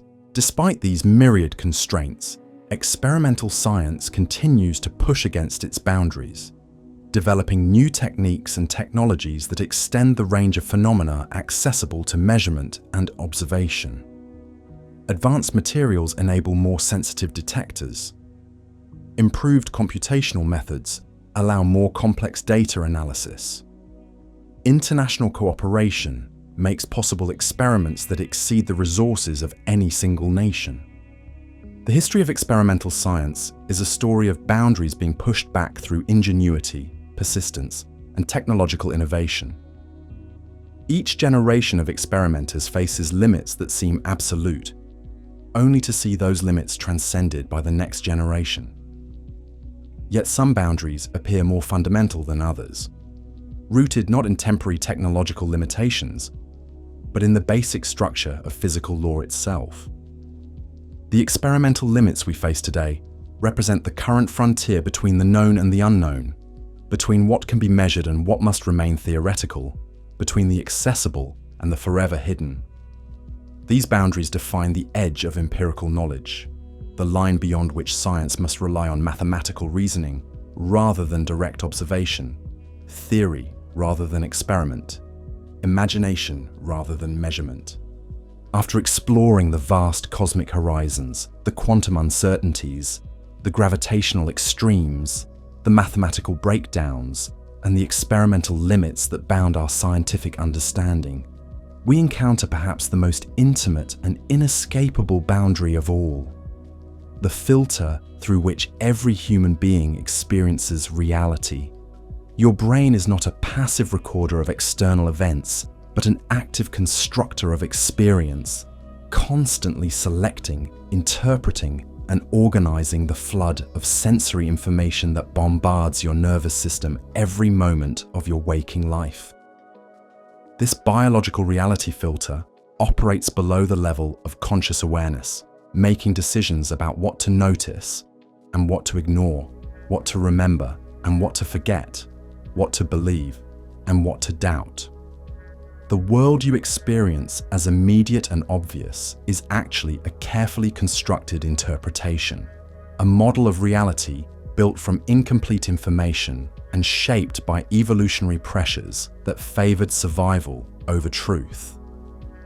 Understanding these perceptual boundaries reveals both the remarkable capabilities of human cognition and the profound limitations that constrain our direct access to the nature of reality. The construction of conscious experience begins with the fundamental limitations of human sensory organs. Your eyes respond to electromagnetic radiation only between wavelengths of approximately 400 to 700 nanometers, a tiny sliver of the vast electromagnetic spectrum. This visible window exists not because these wavelengths are inherently special, but because water is transparent to them and early life evolved in aquatic environments. The sun's peak emission also falls within this range, making these wavelengths abundant in the terrestrial environment where human vision evolved. Below the visible range lies the infrared realm, where thermal radiation reveals the heat signatures of objects and living beings. Above it stretches the ultraviolet domain, where high-energy photons carry information about stellar composition and atmospheric chemistry.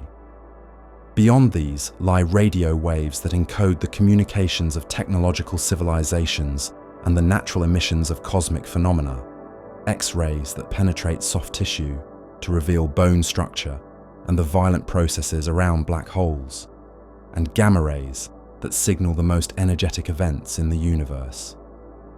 All of this information constantly bathes your body, carrying rich details about your environment and the wider cosmos. Yet your conscious experience includes none of it directly. You live in a narrow sensory bubble, unaware of the radio chatter of Wi-Fi networks, the infrared heat patterns of your surroundings, or the ultraviolet markers that guide pollinating insects to flowers. These invisible aspects of reality are as real and present as the visible light you perceive, but they remain forever outside the boundaries of unaugmented human experience. Your other senses impose similar constraints. Human hearing detects air pressure waves between approximately 20 and 20,000 cycles per second. Missing the infrasonic communications of elephants and whales below this range and the ultrasonic echolocation of bats and dolphins above it. your sense of smell can distinguish perhaps 1 trillion different molecular combinations. Yet this impressive capability captures only a fraction of the chemical information available in your environment.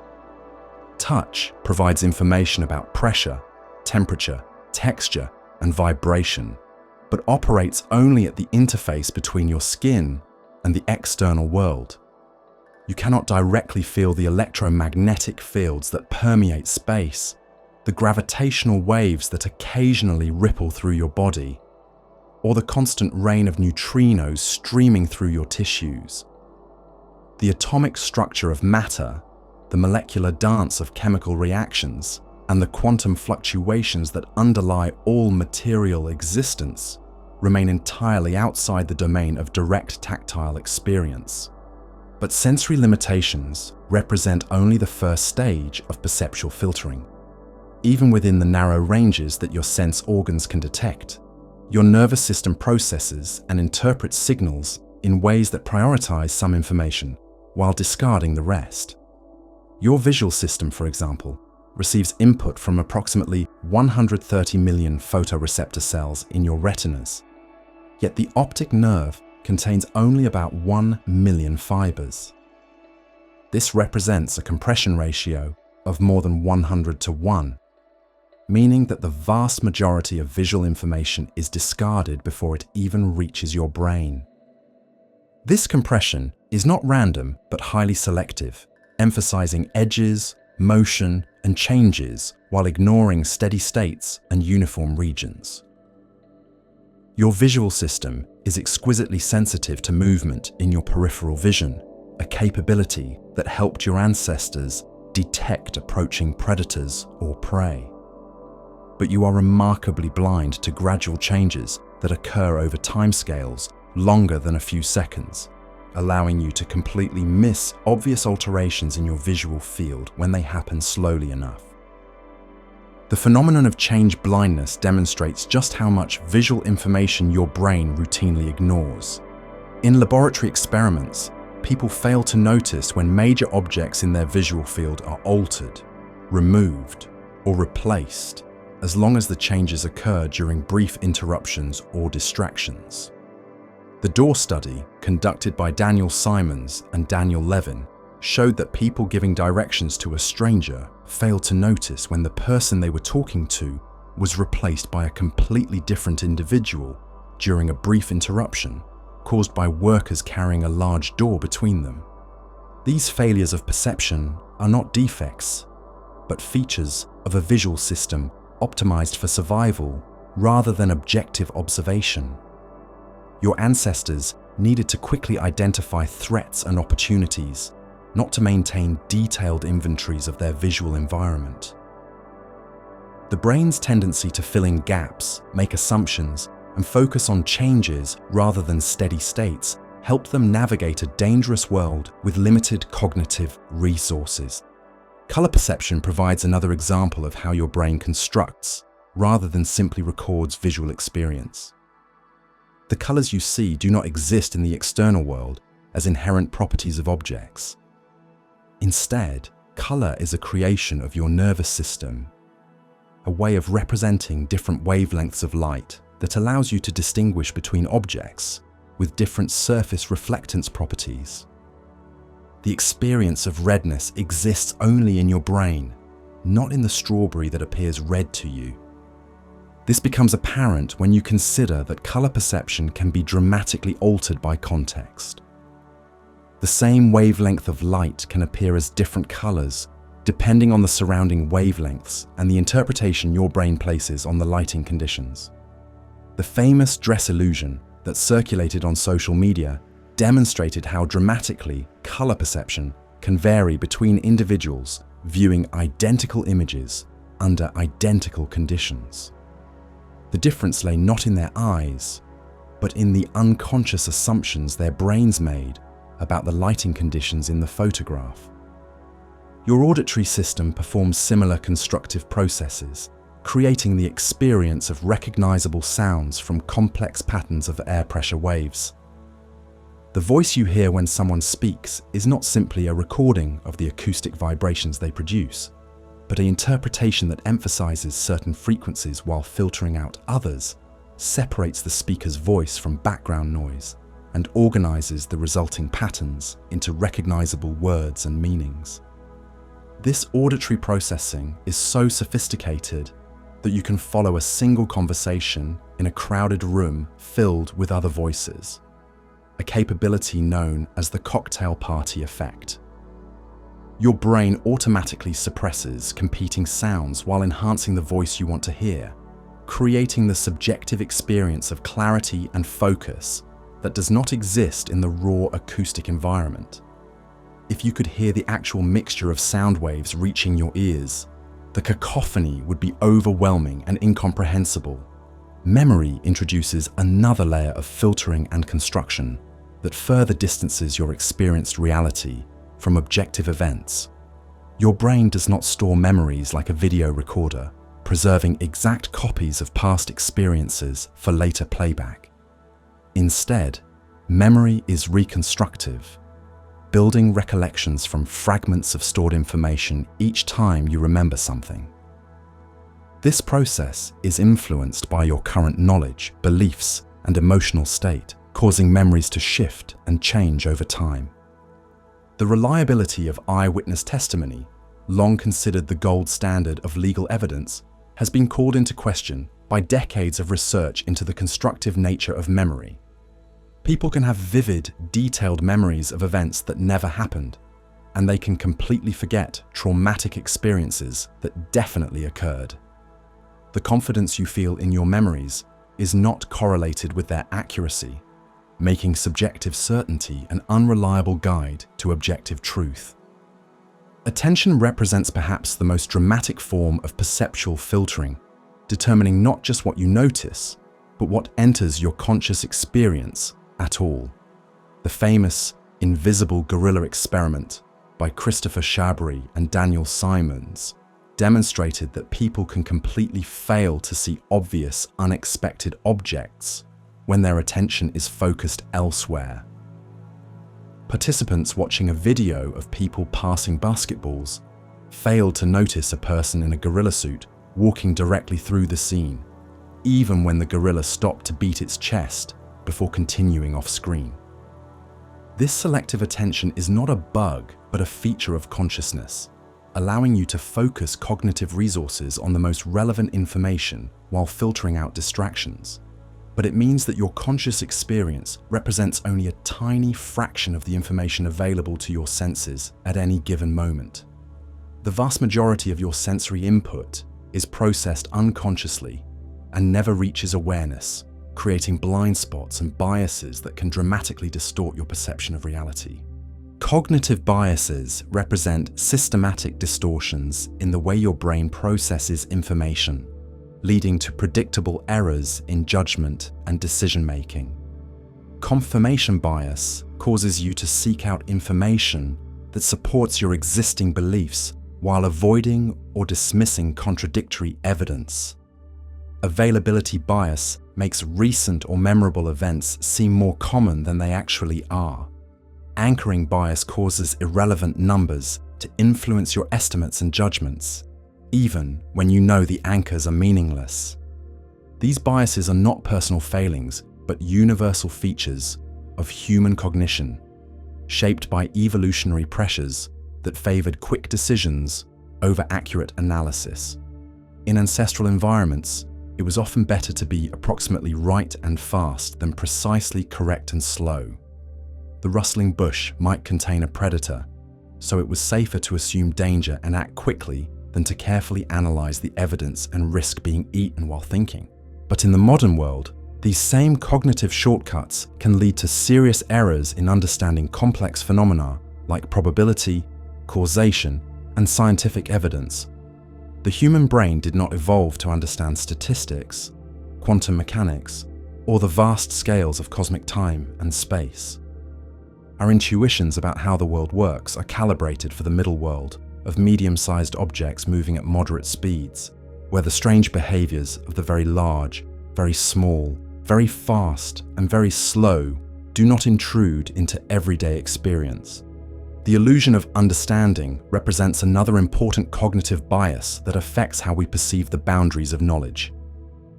People typically overestimate how well they understand complex systems and phenomena, feeling confident in their knowledge until they are asked to explain the details. This illusion of explanatory depth means that you probably think you understand how many everyday objects work, from toilets to helicopters to economic systems, when in fact your knowledge is much more superficial than you realize. This bias extends to scientific and technical domains, where complex theories and discoveries are often presented in simplified form that creates the impression of understanding without providing genuine insight. Popular accounts of quantum mechanics, relativity, and cosmology necessarily leave out the mathematical details that are essential for real comprehension, potentially creating false confidence in our grasp of these difficult concepts. The tendency to anthropomorphize natural phenomena represents another way that human cognitive biases distort our perception of reality. We naturally interpret the behavior of animals, machines, and even inanimate objects in terms of human-like intentions and emotions.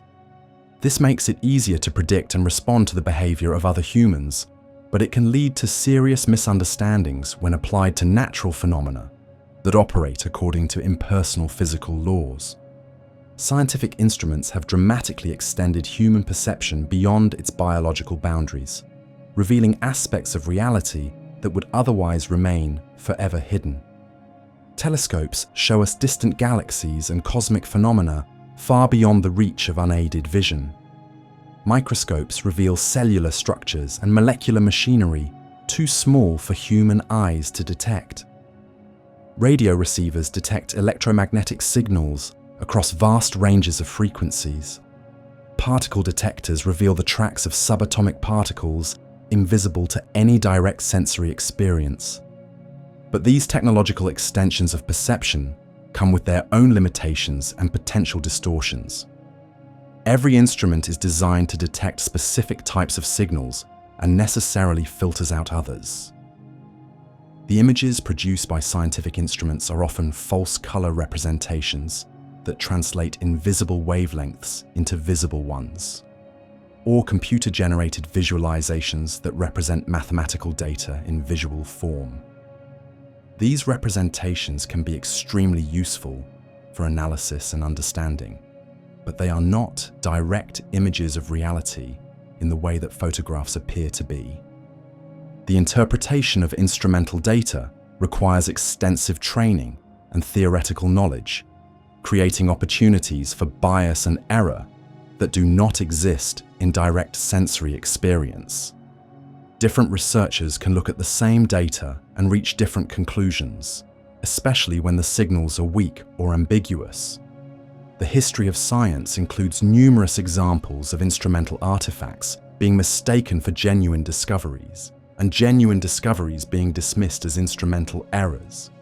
Virtual and augmented reality technologies are beginning to create new forms of mediated experience that blur the boundaries between direct perception and technological enhancement.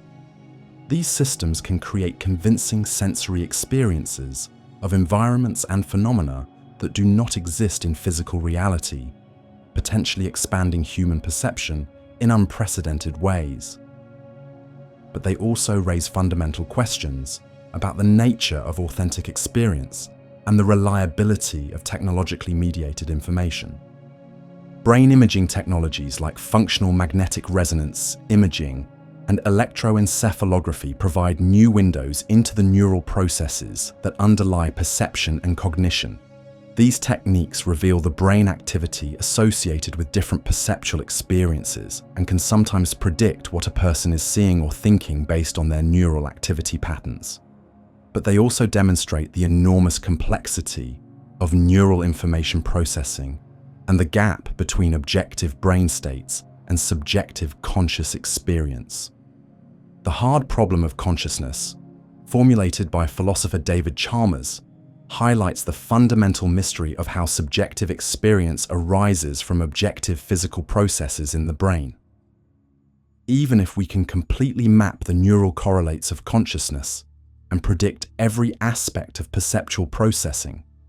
The question remains of why there is any subjective experience at all, rather than just unconscious information processing. This explanatory gap between physical brain states and conscious experience represents perhaps the deepest boundary in our understanding of perception and reality. We can study the mechanisms of sensory processing, identify the neural circuits involved in attention and memory, and characterize the cognitive biases that distort our judgments. But the nature of consciousness itself, the inner experience that makes all of this processing meaningful to us as subjects, remains fundamentally mysterious. The study of altered states of consciousness, whether induced by meditation, psychoactive substances, or neurological conditions, reveals the constructed nature of ordinary perceptual experience by showing how dramatically it can be altered. People with synesthesia experience crossovers between different sensory modalities, hearing colors or seeing sounds. Meditation practitioners report experiences of expanded awareness and altered perception of time and space. Psychoactive compounds can create profound changes in visual perception, emotional processing, and the sense of self. These altered states suggest that the ordinary boundaries of human perception are not fixed but malleable, potentially expandable through training or chemical intervention. But they also raise questions about which states of consciousness provide more accurate access to reality. Is ordinary waking consciousness the most reliable guide to the nature of the external world? Or do altered states sometimes reveal aspects of reality that are normally filtered out by conventional perceptual processing?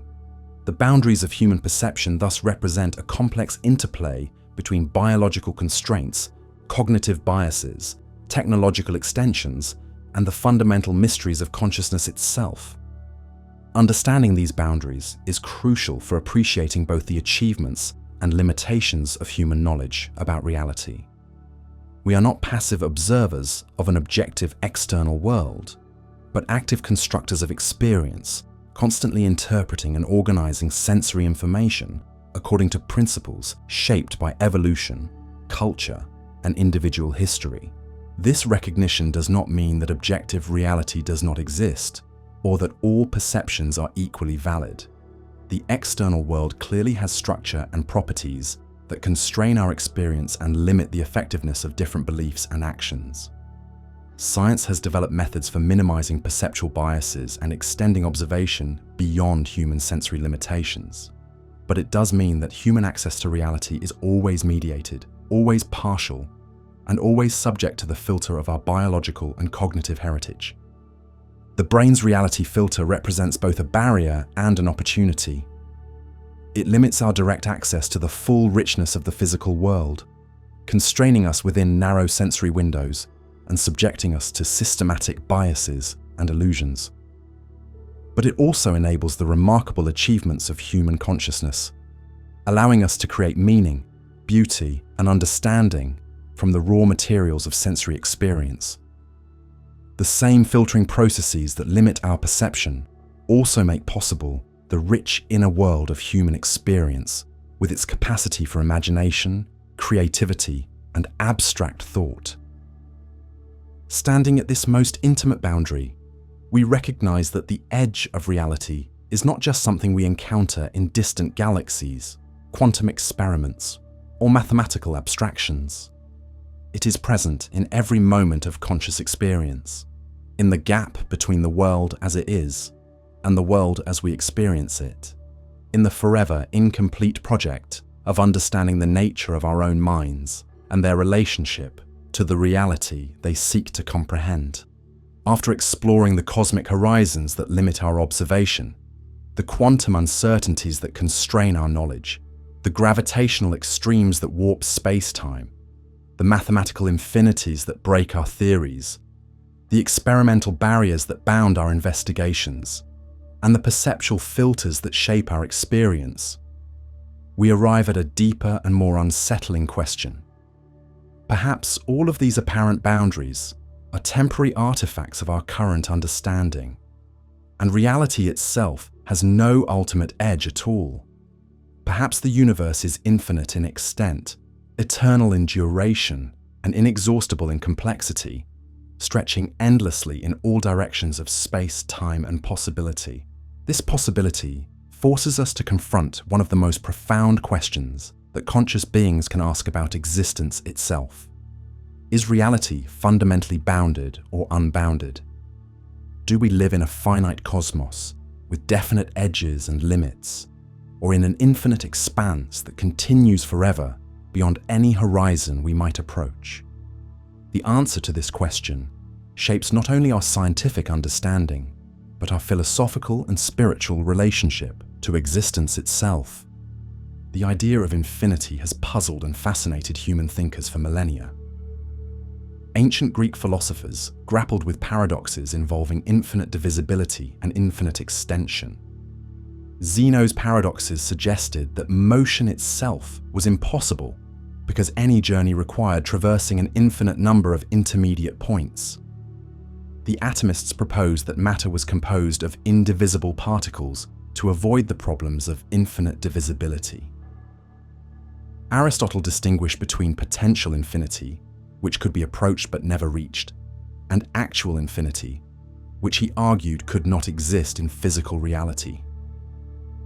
Modern mathematics has embraced infinity as a legitimate and essential concept, developing sophisticated theories of different types and sizes of infinite sets. Georg Cantor's work in the late 19th century revealed that there are actually infinitely many different sizes of infinity, creating a hierarchy of infinite numbers that stretches beyond even infinite comprehension. The mathematical treatment of infinity has become one of the most elegant and powerful tools in modern mathematics, enabling calculus, analysis, and much of theoretical physics. But mathematical infinity and physical infinity may be entirely different concepts. Mathematics deals with abstract relationships and logical structures that need not correspond to anything in physical reality. The fact that mathematicians can manipulate infinite quantities with precision and elegance does not necessarily mean that infinite objects actually exist in the universe. Physical reality might be fundamentally finite, even if mathematical infinity is conceptually coherent and practically useful. Contemporary cosmology provides the most direct approach to testing whether reality has ultimate boundaries. If the universe is finite in spatial extent, then there should be edges or boundaries beyond which nothing exists. If the universe is infinite, then space continues forever in all directions, containing unlimited amounts of matter and energy arranged in configurations that extend without end. Current astronomical observations cannot definitively distinguish between these possibilities. The observable universe has a finite radius of approximately 46 billion light-years, but this boundary is created by the finite age of the universe and the speed of light, not by any edge to space itself. Beyond the observable horizon, space likely continues, possibly forever. The cosmic microwave background radiation shows that the universe has very nearly flat geometry on large scales, which is consistent with either a finite universe that is much larger than the observable region, or an infinite universe that extends forever. Inflation theory, which explains the remarkable uniformity and flatness of the observable universe, makes predictions about the geometry and extent of space beyond our observational horizon. During the inflationary epoch, a tiny region of space expanded exponentially, growing by factors of 10 to the 30 or more in a tiny fraction of a second. This process could have created a universe that is vastly larger than the observable region, possibly infinite in extent. If inflation created an infinite universe, then every possible arrangement of matter and energy that is consistent with the laws of physics should occur somewhere within it. The infinite monkey theorem suggests that random processes, given infinite time and space, will eventually produce any finite sequence of events, including perfect copies of any possible arrangement of matter. In an infinite universe, there should be countless copies of Earth, of the Milky Way galaxy, and even of you yourself, living identical or slightly different versions of your life in distant regions of space. This leads to bizarre philosophical implications. If there are infinitely many copies of you scattered throughout an infinite universe, which one is the real you? Do all of these copies have equally valid claims to being your continuation? If an infinite universe contains every possible arrangement of matter, does the concept of uniqueness lose all meaning? The multiverse hypothesis extends these ideas even further, suggesting that our observable universe might be just one bubble in an infinite foam of universes, each with its own laws of physics, fundamental constants, and initial conditions. In the eternal inflation scenario, the inflationary process never completely ends, but continues forever, constantly creating new universe bubbles within an ever-expanding multiverse structure. String theory provides theoretical support for multiverse ideas through its prediction of an enormous landscape of possible vacuum states, each corresponding to different physical laws and particle properties. The number of possible string theory vacua has been estimated at 10 to the 500 or more, a number so large that it dwarfs even the estimated number of atoms in the observable universe. If all of these possibilities are actually realized somewhere in a vast multiverse, then the apparent fine-tuning of physical constants in our universe becomes a simple consequence of selection bias rather than evidence for design. But multiverse theories raise serious questions about the nature of scientific explanation and testability. If every possible outcome occurs somewhere in an infinite multiverse, then no observation can falsify multiverse theories, because any result can be explained by saying that we happen to live in the region where that particular outcome occurred. This apparent immunity to disproof leads some critics to argue that multiverse theories are not genuine science but untestable metaphysical speculation. The simulation hypothesis, popularized by philosopher Nick Bostrom, provides another perspective on whether reality has ultimate boundaries. If advanced civilizations routinely create detailed computer simulations of their own history or alternative scenarios, and if these simulations can contain conscious beings, then the vast majority of conscious observers might actually be simulated rather than biological. The simulated beings would experience their virtual reality as completely real and would have no direct way to detect that they are living in a computer program. This hypothesis suggests that our apparent reality might be just one layer in a potentially infinite hierarchy of simulations within simulations. If advanced civilizations can create simulations complex enough to contain conscious beings who themselves develop the technology to create simulations, then reality might consist of nested levels of simulation extending indefinitely upward and downward. The question of whether there is an ultimate base level of reality becomes unanswerable from within any particular level of the hierarchy. The simulation hypothesis also provides a potential resolution to the Fermi paradox, which asks why we have not detected signs of advanced extraterrestrial civilizations, despite the apparent high probability that they should exist. If most advanced civilizations eventually migrate into simulated realities that are more interesting or controllable than physical reality, then they might effectively disappear from the physical universe, explaining why space appears so empty despite the enormous number of potentially habitable planets. Quantum mechanics introduces another perspective on the question of ultimate boundaries through its suggestion that reality might be fundamentally probabilistic rather than deterministic. In the many worlds interpretation of quantum mechanics, every quantum measurement splits the universe into multiple branches, each corresponding to a different outcome. Over time, this process creates an ever-expanding tree of parallel realities that encompasses every possible history that is consistent with the laws of physics. If the many worlds interpretation is correct, then reality has no single, definite state, but exists as a superposition of all possible states simultaneously. The boundaries we perceive as limits to reality might simply reflect our location within one particular branch of this infinite quantum multiverse. From this perspective, every possible variation of your life is being lived out in parallel branches, and every possible version of the universe is equally real.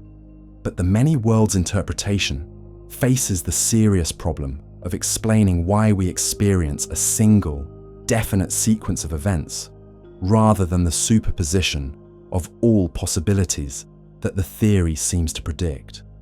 Why do you remember one particular history rather than all possible histories simultaneously? The theory requires some mechanism for selecting which branch of reality we experience, but no such mechanism has been identified that does not violate the fundamental symmetry of quantum mechanics. Loop quantum gravity and other discrete approaches to quantum gravity suggest that space and time themselves might be fundamentally granular rather than continuous. If space-time is made of discrete units at the Planck scale, then reality might be more like a vast cellular automaton than a continuous field. This discreteness would provide natural cutoffs that eliminate many of the infinities that plague continuous theories, but it would also raise new questions about what exists at scales smaller than the fundamental units. The holographic principle, emerging from black hole physics and string theory, suggests that the information content of any region of space might be encoded on its boundary rather than in its interior. If this principle applies universally, then our three-dimensional experience of reality might be a projection from information stored on a two-dimensional surface. This could mean that the apparent infinity of space is an illusion created by the holographic projection of finite information. Fractal geometry provides mathematical models of structures that are infinitely complex at all scales, exhibiting self-similar patterns that repeat endlessly as you zoom in or out. If reality has fractal structure, then there might be no ultimate level of simplicity or complexity, but rather infinite detail available at every scale of investigation. The boundaries we encounter in our exploration of reality might simply mark the current limits of our resolution rather than fundamental edges of existence itself. The concept of emergence suggests that complex systems can exhibit properties and behaviors that are not present in their individual components. Consciousness emerges from neural activity, life emerges from chemistry, and chemistry emerges from physics. This hierarchy of emergence might extend both upward and downward indefinitely, with no ultimate level of reduction or unification. Reality might be an endless tower of emergent properties, each level exhibiting phenomena that cannot be predicted from the level below. Gödel's incompleteness theorems demonstrate that mathematical systems complex enough to include arithmetic necessarily contain statements that cannot be proven true or false within the system itself. If physical reality operates according to mathematical laws, then there might be aspects of reality that are inherently undecidable, questions that cannot be answered no matter how much evidence we gather or how sophisticated our theories become. This mathematical undecidability might apply to the question of whether reality has ultimate boundaries. It might be impossible, even in principle, to determine whether the universe is finite or infinite, whether there are multiple universes or just one, whether reality has a bottom level or continues forever downward. The question of edges might itself be beyond the edge of what can be known. Information theory provides another framework for thinking about the boundaries of reality. If reality is fundamentally informational rather than material, then the question becomes whether there is a finite or infinite amount of information in existence. Quantum mechanics suggests that there are fundamental limits to the information density that can exist in any region of space, but it does not clearly constrain the total amount of information that might exist in an infinite universe. The anthropic principle provides a perspective on why reality might appear to have boundaries even if it does not. If we can only observe universes that are capable of supporting conscious observers like ourselves, then our observations are necessarily biased toward regions of reality that have the particular properties required for consciousness to emerge. This selection effect might make infinite, boundaryless reality appear to have edges and limits simply because we cannot observe the regions where consciousness is impossible. Game theory and computational complexity theory suggest that there might be fundamental limits to how much any conscious system can know about the reality it inhabits, regardless of whether that reality is finite or infinite. If consciousness requires computational processes, and if computational processes have inherent limitations, then there might be aspects of reality that are forever beyond the reach of any possible conscious observer. The question of whether reality has edges also connects to deep philosophical questions about the nature of existence itself. Why does anything exist rather than nothing? If reality is infinite and unbounded, does the question of why it exists become more or less mysterious? Does an infinite reality make existence seem more natural and inevitable, or does it deepen the puzzle of why there should be anything at all? Different religious and spiritual traditions have approached these questions in various ways.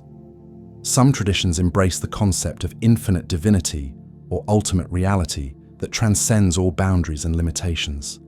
Others propose cyclical cosmologies where reality undergoes endless cycles of creation and destruction. Still others suggest that the ultimate nature of reality is fundamentally unknowable to finite minds and can only be approached through direct spiritual experience rather than intellectual analysis. The practical implications of these questions extend beyond abstract philosophy. If reality is truly infinite and unbounded, then every action you take and every choice you make resonates throughout infinite space and time. Your decisions matter not just locally, but on cosmic scales, affecting infinite numbers of conscious beings across infinite expanses of existence. Conversely, if reality is finite and bounded, then your actions have limited scope and significance confined to a particular region of a particular universe. The search for ultimate boundaries in reality might itself be a boundary, a limit imposed by the finite nature of human consciousness and cognition, rather than by reality itself. We might be asking the wrong questions, seeking edges and limits because our minds evolved to navigate a bounded physical environment where edges and limits are essential for survival and orientation. Perhaps the question of whether reality has ultimate boundaries is unanswerable, not because of mathematical limitations or experimental constraints, but because the question itself reflects assumptions about the nature of existence that do not apply at the deepest levels. Reality might transcend the categories of finite and infinite, bounded and unbounded, edge and edgeless in ways that finite minds cannot comprehend. As we stand at the threshold of this deepest question, we encounter the possibility that all the boundaries we have explored, from cosmic horizons to quantum limits, from mathematical infinities to perceptual filters, might be temporary features of our current perspective rather than fundamental aspects of reality itself. The edge of reality might be not a place we can reach, but a concept we must transcend, not a boundary we can cross, but a question we must dissolve. The exploration of this possibility leads us toward a final recognition that the search for the edge of reality might be simultaneously the most important and the most impossible quest that conscious beings can undertake. It represents the ultimate expression of the curiosity and wonder that drive all scientific and philosophical inquiry, while potentially revealing the fundamental limitations of any finite perspective on infinite existence. The human fascination with boundaries and edges runs deeper than intellectual curiosity or scientific necessity. We are creatures fundamentally shaped by frontiers, beings whose very nature emerges from the perpetual dance between the known and the unknown, the familiar and the strange, the safe and the dangerous. Every significant advance in human understanding has come from someone willing to approach an edge that others considered too risky to examine, too difficult to cross, or too fundamental to question. This relationship between humanity and frontiers begins with our evolutionary heritage as exploratory primates. Our ancestors survived and thrived by pushing beyond the boundaries of their immediate territories, discovering new food sources, water supplies, and shelters while avoiding predators and environmental hazards. The drive to explore beyond the visible horizon was not just advantageous, but essential for survival in a world where resources were limited and conditions constantly changed. The same neural circuits that once drove our ancestors to venture beyond familiar trees and streams now propel modern humans to probe the edges of space, time, matter, and consciousness. The dopamine pathways that reward exploration and discovery remain active in our brains, creating the intrinsic motivation that drives scientists to spend decades pursuing obscure theoretical questions, and explorers to risk their lives investigating remote and dangerous places. This biological imperative to seek frontiers manifests in every aspect of human culture and achievement. Ancient civilizations built monuments at the limits of their engineering capabilities, created art that pushed the boundaries of aesthetic expression, and developed philosophies that explored the edges of human understanding. The great migrations that spread humanity across the globe were driven by the same impulse that now sends spacecraft to other planets and telescopes to the edges of the observable universe. The history of science is essentially a history of boundary crossing, a chronicle of brave individuals who dared to question accepted limits and venture into uncharted intellectual territory. Galileo pointed his telescope at the heavens and discovered that the moon had mountains and Jupiter had moons, shattering the boundary between the perfect celestial realm and the imperfect terrestrial world. Darwin ventured into the dangerous territory of human origins and discovered our kinship with all life on Earth. Einstein crossed the conceptual boundary between space and time and revealed their unity in space-time. Each of these breakthroughs required not just intellectual brilliance, but the courage to challenge established boundaries and risk ridicule, persecution, or professional ruin. The greatest scientists have always been frontier explorers, willing to venture into territories where their colleagues feared to tread. They understood that the most important discoveries lie not in the safe center of established knowledge, but at the dangerous edges where current understanding meets the unknown. The relationship between boundaries and discovery is not merely historical, but deeply structural to the nature of knowledge itself. Information theory tells us that the most information-rich regions are those with the highest uncertainty, where many different possibilities remain open. The edges of knowledge are precisely where the potential for surprise, discovery, and genuine learning is greatest. Moving further into well-established territory yields diminishing returns, while approaching unknown boundaries opens up exponentially expanding possibilities. Consider how the boundaries we have explored in previous chapters have driven scientific progress. The cosmic horizon created by the finite age of the universe motivated the development of ever more powerful telescopes and sophisticated observational techniques. The drive to peer deeper into space and farther back in time has led to technologies that now enable us to detect gravitational waves, observe black hole mergers, and study the cosmic microwave background with unprecedented precision. The quantum boundary, where classical physics breaks down and probabilistic behavior emerges, has driven the development of quantum mechanics, quantum field theory, and the emerging technologies of quantum computation and quantum cryptography. The attempt to understand the strange behavior of matter at atomic scales has revolutionized our understanding of reality and enabled the technological civilization we now inhabit. The gravitational extremes around black holes and neutron stars have motivated the development of general relativity, gravitational wave astronomy, and our deepest insights into the nature of space and time. The mathematical boundaries where theories break down have driven the search for unified theories, string theory, and new mathematical frameworks that might resolve current paradoxes and inconsistencies. Even the experimental limits we encounter serve as frontiers that drive technological innovation. The need to probe smaller scales has led to the development of particle accelerators of ever-increasing power and sophistication. The desire to observe more distant objects has driven advances in telescope design, detector technology, and data analysis techniques. The quest to measure smaller effects has pushed the development of precision measurement to extraordinary levels.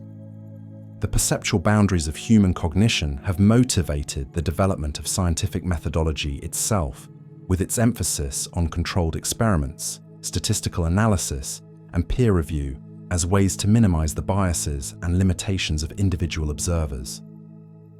The recognition that human perception is limited and potentially misleading has led to the development of instruments that extend our senses far beyond their biological boundaries. But frontiers are not just drivers of scientific progress. They are also essential for human psychological and spiritual well-being. The existence of unknowns, mysteries, and unexplored territories provides meaning and purpose that cannot be found in a world where everything is already known and understood.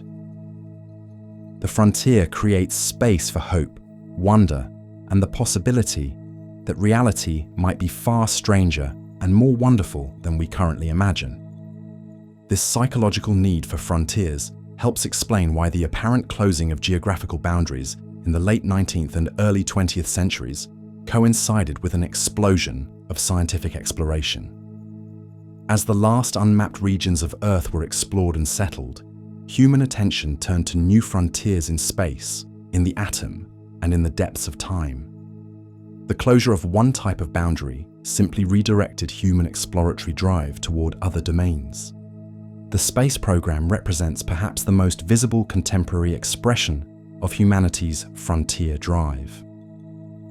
The Apollo missions to the Moon captured global imagination not because they promised immediate practical benefits, but because they represented the ultimate expression of exploratory courage and technical capability. The images of Earth from space and human footprints on another world symbolized humanity's potential to transcend the boundaries that had confined our species throughout its entire evolutionary history. But the space frontier extends far beyond human space flight. Robotic missions have now visited every planet in the solar system and ventured into interstellar space. The Voyager spacecraft, launched in 1977, are now more than 14 billion miles from Earth, carrying messages for any extraterrestrial intelligence they might encounter.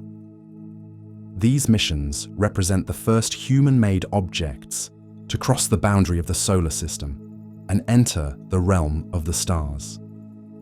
The search for extraterrestrial life represents another fundamental frontier that captures human imagination and drives scientific research. The possibility that life might exist elsewhere in the universe challenges the boundary between Earth as a unique, living world and space as a sterile, lifeless void. The discovery of life beyond Earth would represent perhaps the most profound boundary crossing in human history, fundamentally altering our understanding of our place in the cosmos. The development of artificial intelligence represents a different kind of frontier, one that challenges the boundary between human and machine intelligence. As AI systems become more sophisticated and capable, we approach the possibility of creating minds that might exceed human intelligence and open up entirely new realms of knowledge and capability. This technological frontier raises profound questions about the nature of consciousness, intelligence, and what it means to be human.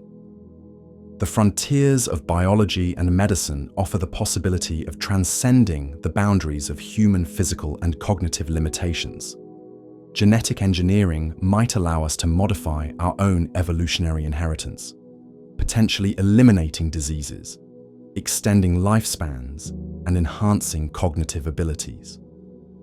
Brain-computer interfaces might allow direct neural connection to digital systems, potentially expanding memory, processing power, and sensory capabilities beyond anything possible with unaugmented biology. These emerging frontiers raise ethical and philosophical questions that are as challenging as the technical problems they present. How far should we go in modifying human nature? What are the responsibilities that come with the power to create artificial minds or genetically engineer living organisms? How do we navigate frontiers that might fundamentally alter what it means to be human? The mathematical and theoretical frontiers we explored in earlier chapters continue to drive pure research that may have no immediate practical applications, but could eventually lead to revolutionary breakthroughs. String theory, loop quantum gravity, and other approaches to quantum gravity might seem impossibly abstract, but they represent humanity's attempt to understand the deepest structure of reality. Previous theoretical breakthroughs, from Maxwell's equations to Einstein's relativity, once seemed equally abstract before they enabled technologies that transformed civilization. The frontier between science and philosophy becomes increasingly important as we approach questions about consciousness, the nature of reality, and the limits of knowledge itself. These boundary regions require not just scientific methodology, but also conceptual analysis, logical reasoning, and the kind of deep thinking that has traditionally been the domain of philosophy. The most profound frontiers might require new forms of inquiry that transcend the traditional boundaries between disciplines. The social and cultural dimensions of frontier exploration reveal how boundaries function not just as intellectual challenges, but as organizing principles for human societies. Frontier communities develop distinctive characteristics, emphasizing self-reliance, innovation, and cooperation while maintaining openness to new ideas and ways of life. These frontier virtues have played crucial roles in human cultural evolution and continue to be essential for navigating the challenges of technological and scientific progress.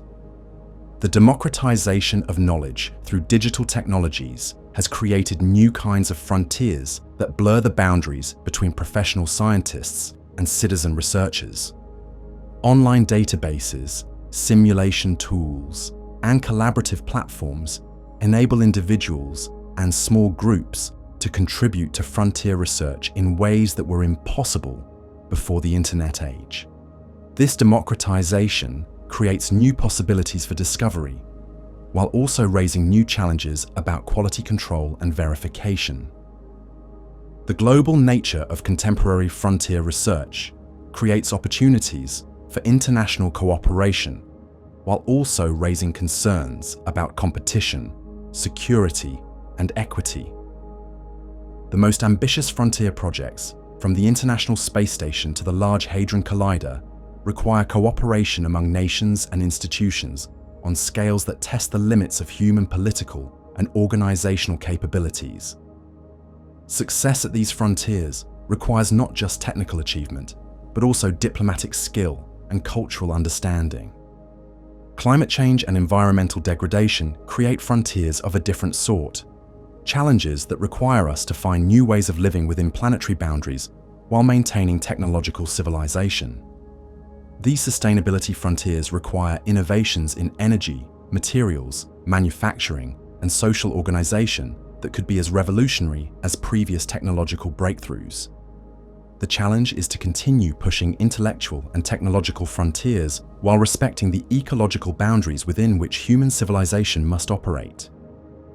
The economic dimensions of frontier exploration reveal both the opportunities and challenges created by boundary-crossing activities. Frontier research often requires enormous investments with uncertain returns, making it difficult to fund through traditional market mechanisms. Government support, international cooperation, and new funding models become essential for maintaining progress at the most challenging frontiers.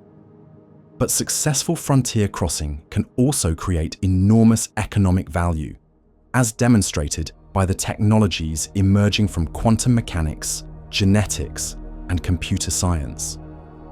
The challenge is to maintain support for frontier research during the long periods before practical applications become apparent, while also ensuring that the benefits of discoveries are broadly shared rather than concentrated among a few individuals or institutions. The psychological challenges of frontier exploration include not just the courage to face the unknown, but also the resilience to persist through failures, setbacks, and periods of apparent stagnation. Frontier research is characterized by high failure rates, unexpected obstacles, and results that often contradict initial expectations. The ability to learn from failure and maintain motivation, despite uncertainty, becomes as important as technical skill or theoretical insight. The role of imagination in frontier exploration cannot be overstated. Before any boundary can be crossed, someone must first imagine that crossing is possible and envision what might lie beyond. Science fiction, speculative philosophy, and artistic exploration often precede scientific breakthroughs by decades or centuries, providing the conceptual frameworks and imaginative visions that guide later empirical investigation.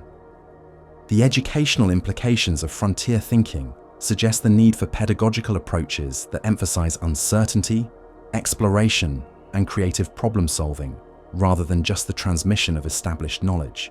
Students need to learn not just what is currently known, but how to navigate unknowns, how to ask productive questions, and how to maintain intellectual courage when facing difficult challenges. The spiritual and existential dimensions of frontier exploration speak to deep human needs for meaning, purpose, and transcendence. The quest to understand reality at its deepest levels connects to ancient human impulses toward mystical experience and religious insight. Science and spirituality, rather than being in conflict, might both represent different approaches to the same fundamental drive to transcend the boundaries of ordinary experience and connect with something larger than ourselves.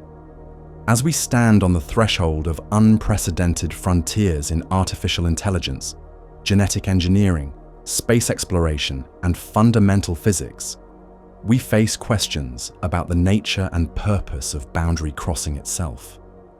Are there frontiers that should not be crossed?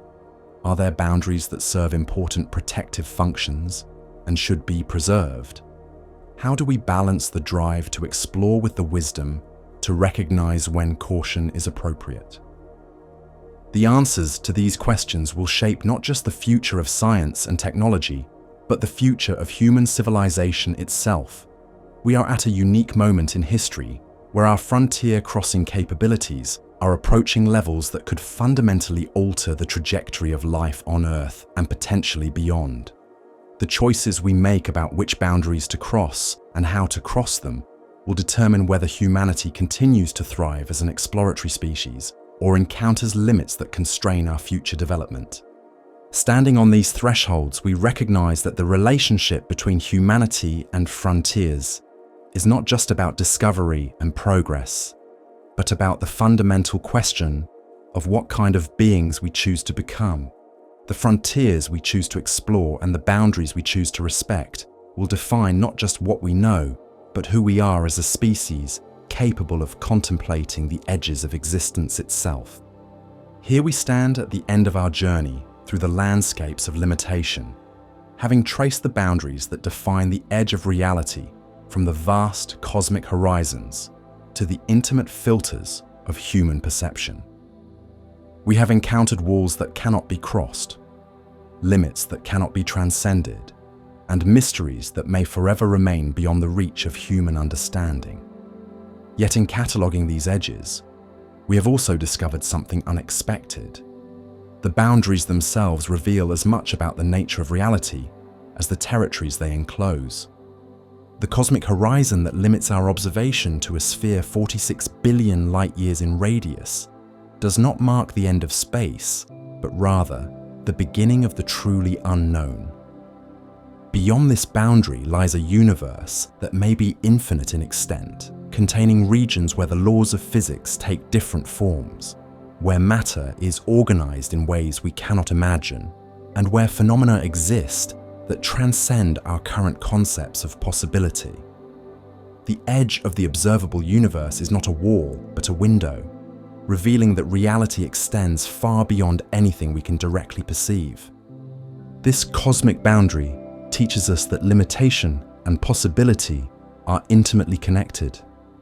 The very fact that we can only see a finite distance into space means that infinite mysteries remain to be discovered.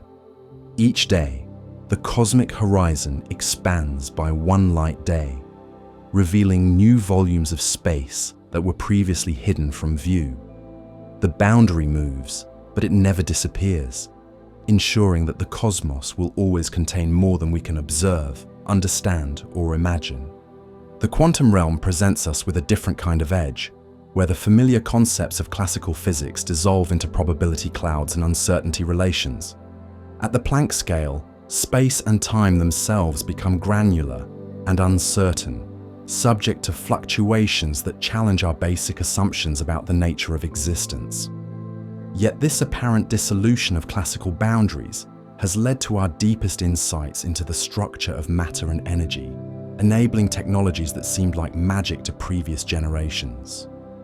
Quantum mechanics teaches us that boundaries need not be absolute barriers, but can be probabilistic membranes that allow for tunneling, superposition, and entanglement. The edge between possible and impossible becomes blurred, replaced by gradations of probability that permit phenomena that classical physics would forbid. Reality, at its most fundamental level, appears to be not a collection of definite objects with sharp boundaries, but a web of relationships and possibilities that transcends simple categorical thinking. The gravitational extremes around black holes create perhaps the most absolute boundaries we know in physics. Event horizons, beyond which no information can escape. Yet even these seemingly impermeable barriers leak through Hawking radiation, slowly returning their contents to the wider universe over vast periods of time. The most absolute boundaries in space-time prove to be temporary features that eventually dissolve, suggesting that even the strongest constraints may be impermanent aspects of a deeper, more fluid reality. Black holes also reveal the deep connections between gravity, thermodynamics, and information theory, suggesting that the fundamental structure of reality might be informational rather than material. If the holographic principle is correct, then the three-dimensional space we experience might be a projection from information encoded on two-dimensional boundaries. The edges of regions become more fundamental than their interiors, inverting our usual understanding of what is basic and what is derived. The mathematical boundaries, where our theories break down and produce infinities, mark the current limits of human theoretical understanding. These edges are not permanent features of reality, but temporary boundaries of human knowledge, waiting to be pushed back by new mathematical frameworks and conceptual breakthroughs. The history of physics shows that apparent mathematical impossibilities often become routine calculations once the right theoretical tools are developed. Yet some mathematical boundaries may be more fundamental, reflecting limits imposed by logic itself, rather than just the current state of human knowledge.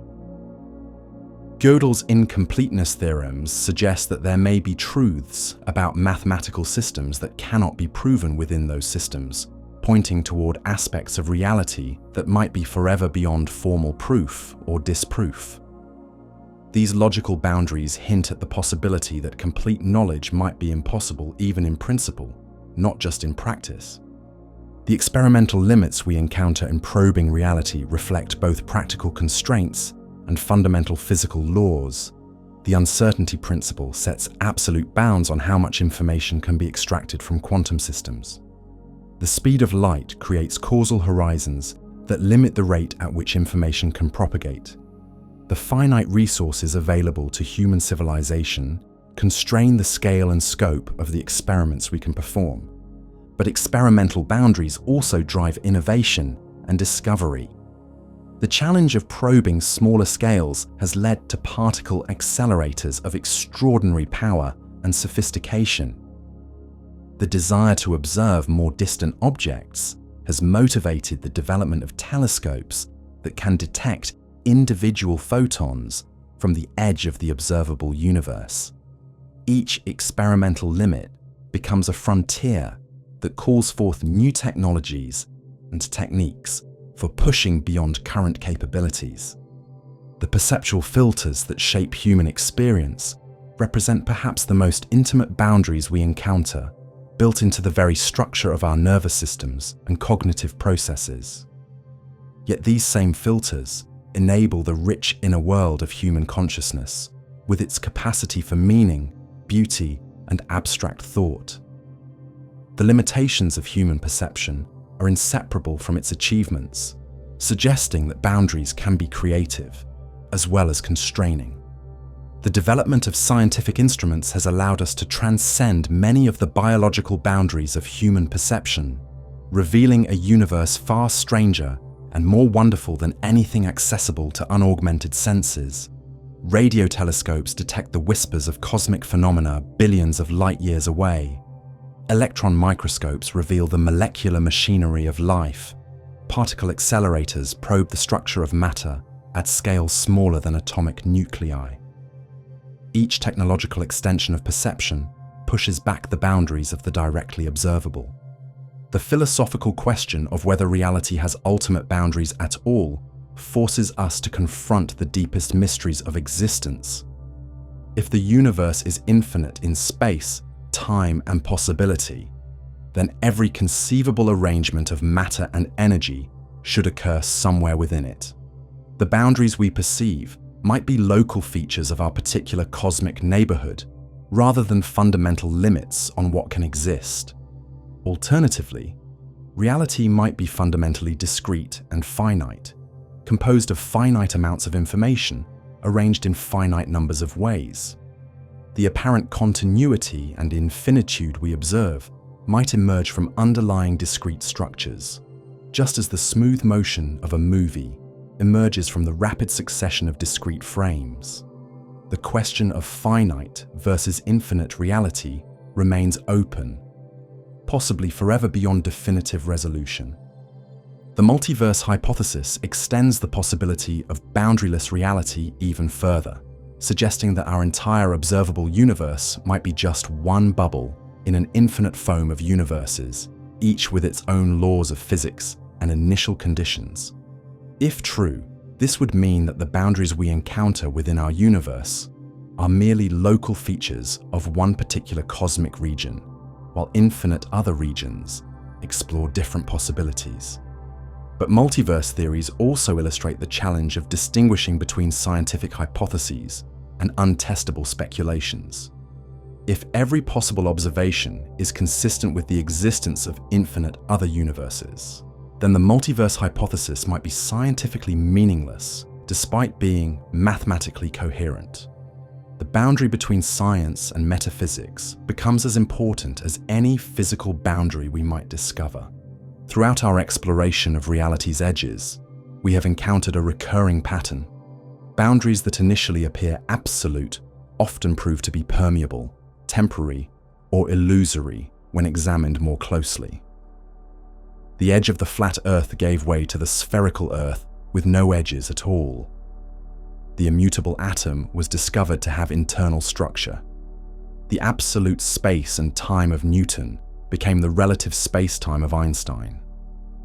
The deterministic universe of classical physics became the probabilistic universe of quantum mechanics. This pattern suggests that many of the boundaries we currently perceive as fundamental may eventually be transcended or dissolved by future developments in science and mathematics. The cosmic horizon might be bypassed by new forms of observation or communication.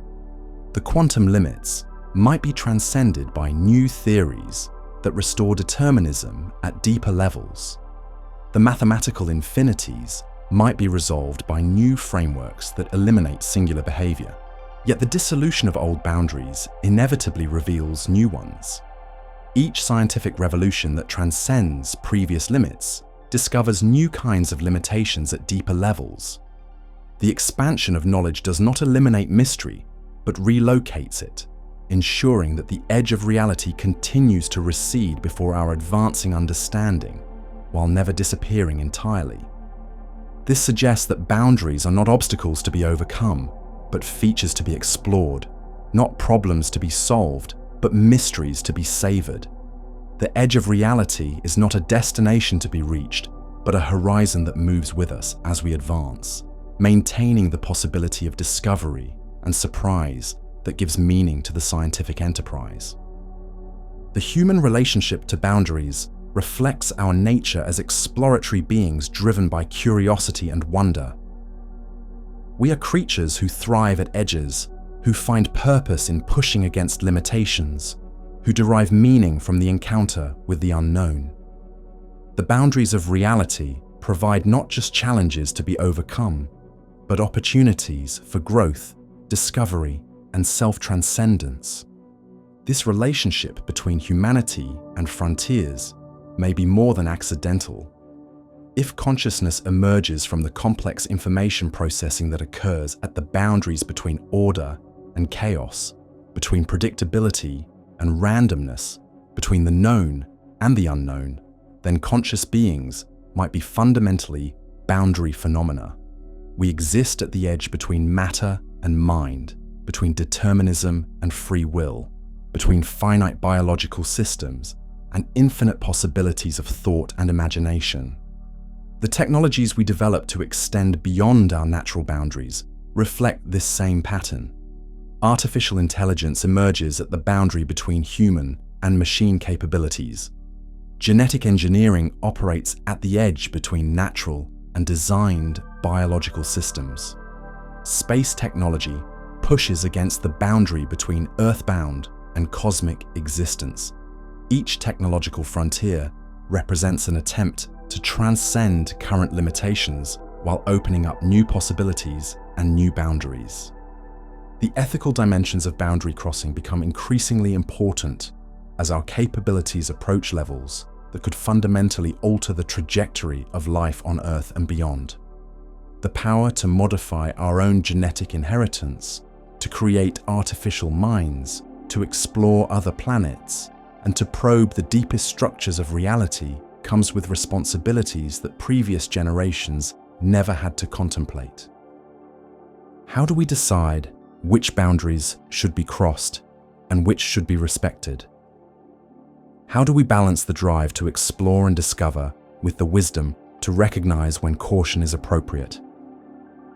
These questions require not just scientific and technical expertise, but also philosophical reflection, ethical reasoning, and a deep understanding of human nature and values. The answers we give will shape not just the future of science and technology, but the future of consciousness itself. We stand at a unique moment in cosmic history, where a species that emerged from biological evolution has developed the capability to direct its own future evolution, both biological and technological. The boundaries we choose to cross and the boundaries we choose to respect will determine what kinds of beings we become. As we look toward the future, we can anticipate new boundaries emerging as rapidly as old ones are transcended. The development of quantum computers may reveal new limits on computation while transcending classical limits. The exploration of Mars may solve old questions about life in the universe while raising new questions about planetary protection and terraforming ethics. The creation of artificial general intelligence may eliminate current cognitive limitations while creating new challenges about consciousness, rights, and coexistence. Each new frontier will bring its own edges, its own limitations, and its own mysteries. The pattern of boundary transcendence and rediscovery that has characterized human intellectual history will likely continue as long as conscious beings exist to explore and question. The edge of reality is not a fixed destination, but a moving horizon that retreats as we advance, while always beckoning us forward. In contemplating these ultimate boundaries, we encounter questions that push against the limits of language and thought itself. What does it mean for something to exist beyond the edge of existence? How can finite minds comprehend infinite reality? What is the relationship between the boundaries we discover and the boundaries that constrain our discovery? These questions may not have answers in the conventional sense. They may point toward aspects of reality that transcend the categories of human thought and language. Yet in asking them, we participate in the ancient human tradition of pushing against the boundaries of understanding, seeking to know what lies beyond the edge of the knowable. Perhaps the most profound insight from our journey through reality's boundaries is that the edge itself is not a place but a process, not a destination, but a relationship. We do not find the edge of reality somewhere out there in the cosmic depths, or down there in the quantum foam. We create it through our encounter with the unknown, through our questions about what lies beyond current understanding, through our willingness to acknowledge the limits of human knowledge while simultaneously working to transcend them. The edge of reality exists wherever consciousness meets mystery, wherever known meets unknown, wherever finite minds confront the possibility of infinite truth. It is not fixed in space or time, but moves with us as we explore, ensuring that the universe will always contain more than we can grasp, more than we can imagine, more than we can ever fully comprehend. Standing at this edge, we recognize that we are not just observers of reality, but participants in its ongoing self-discovery. Through our questions and investigations, the universe comes to know itself. Through our consciousness and curiosity, matter becomes aware of its own existence. Through our theories and experiments, the cosmos explores its own deepest nature. We are the universe's way of looking at itself, reality's method of probing its own boundaries. In seeking the edge of reality, we are not separate from what we seek, but part of it. Temporary arrangements of matter and energy that have developed the remarkable capacity to wonder about the nature of matter and energy itself. This recognition transforms our relationship to the boundaries we encounter. They are not barriers that separate us from reality, but features of reality that we explore from within. We do not stand outside the universe, looking in, but inside it looking around, part of the cosmic process through which existence comes to understand itself. The edge of reality, then, is not a place where existence ends, but where understanding begins.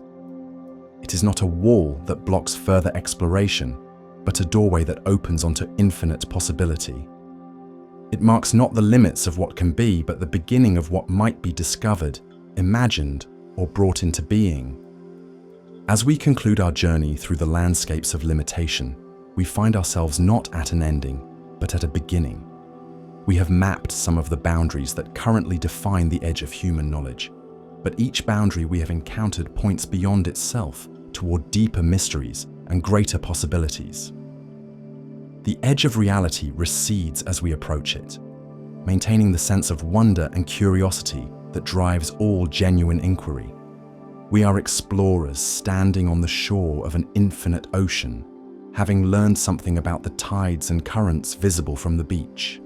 The vast expanse of water stretches beyond every horizon, containing depths we have barely begun to fathom and mysteries we have barely begun to imagine. Each wave that reaches the shore brings hints of what lies beyond, while the ocean itself remains inexhaustibly rich in possibilities.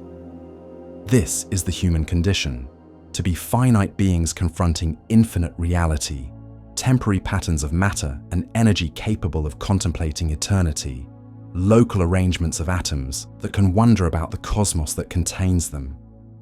We live at the edge not as a limitation, but as an opportunity, not as a constraint, but as an invitation to participate in the ongoing adventure of existence exploring itself. The edge of reality is where we belong, where consciousness meets cosmos, where question meets mystery, where the known reaches toward the unknown in the eternal dance of discovery that gives meaning to existence itself. Here, at this moving boundary between understanding and wonder, we find not the end of our journey, but its true beginning.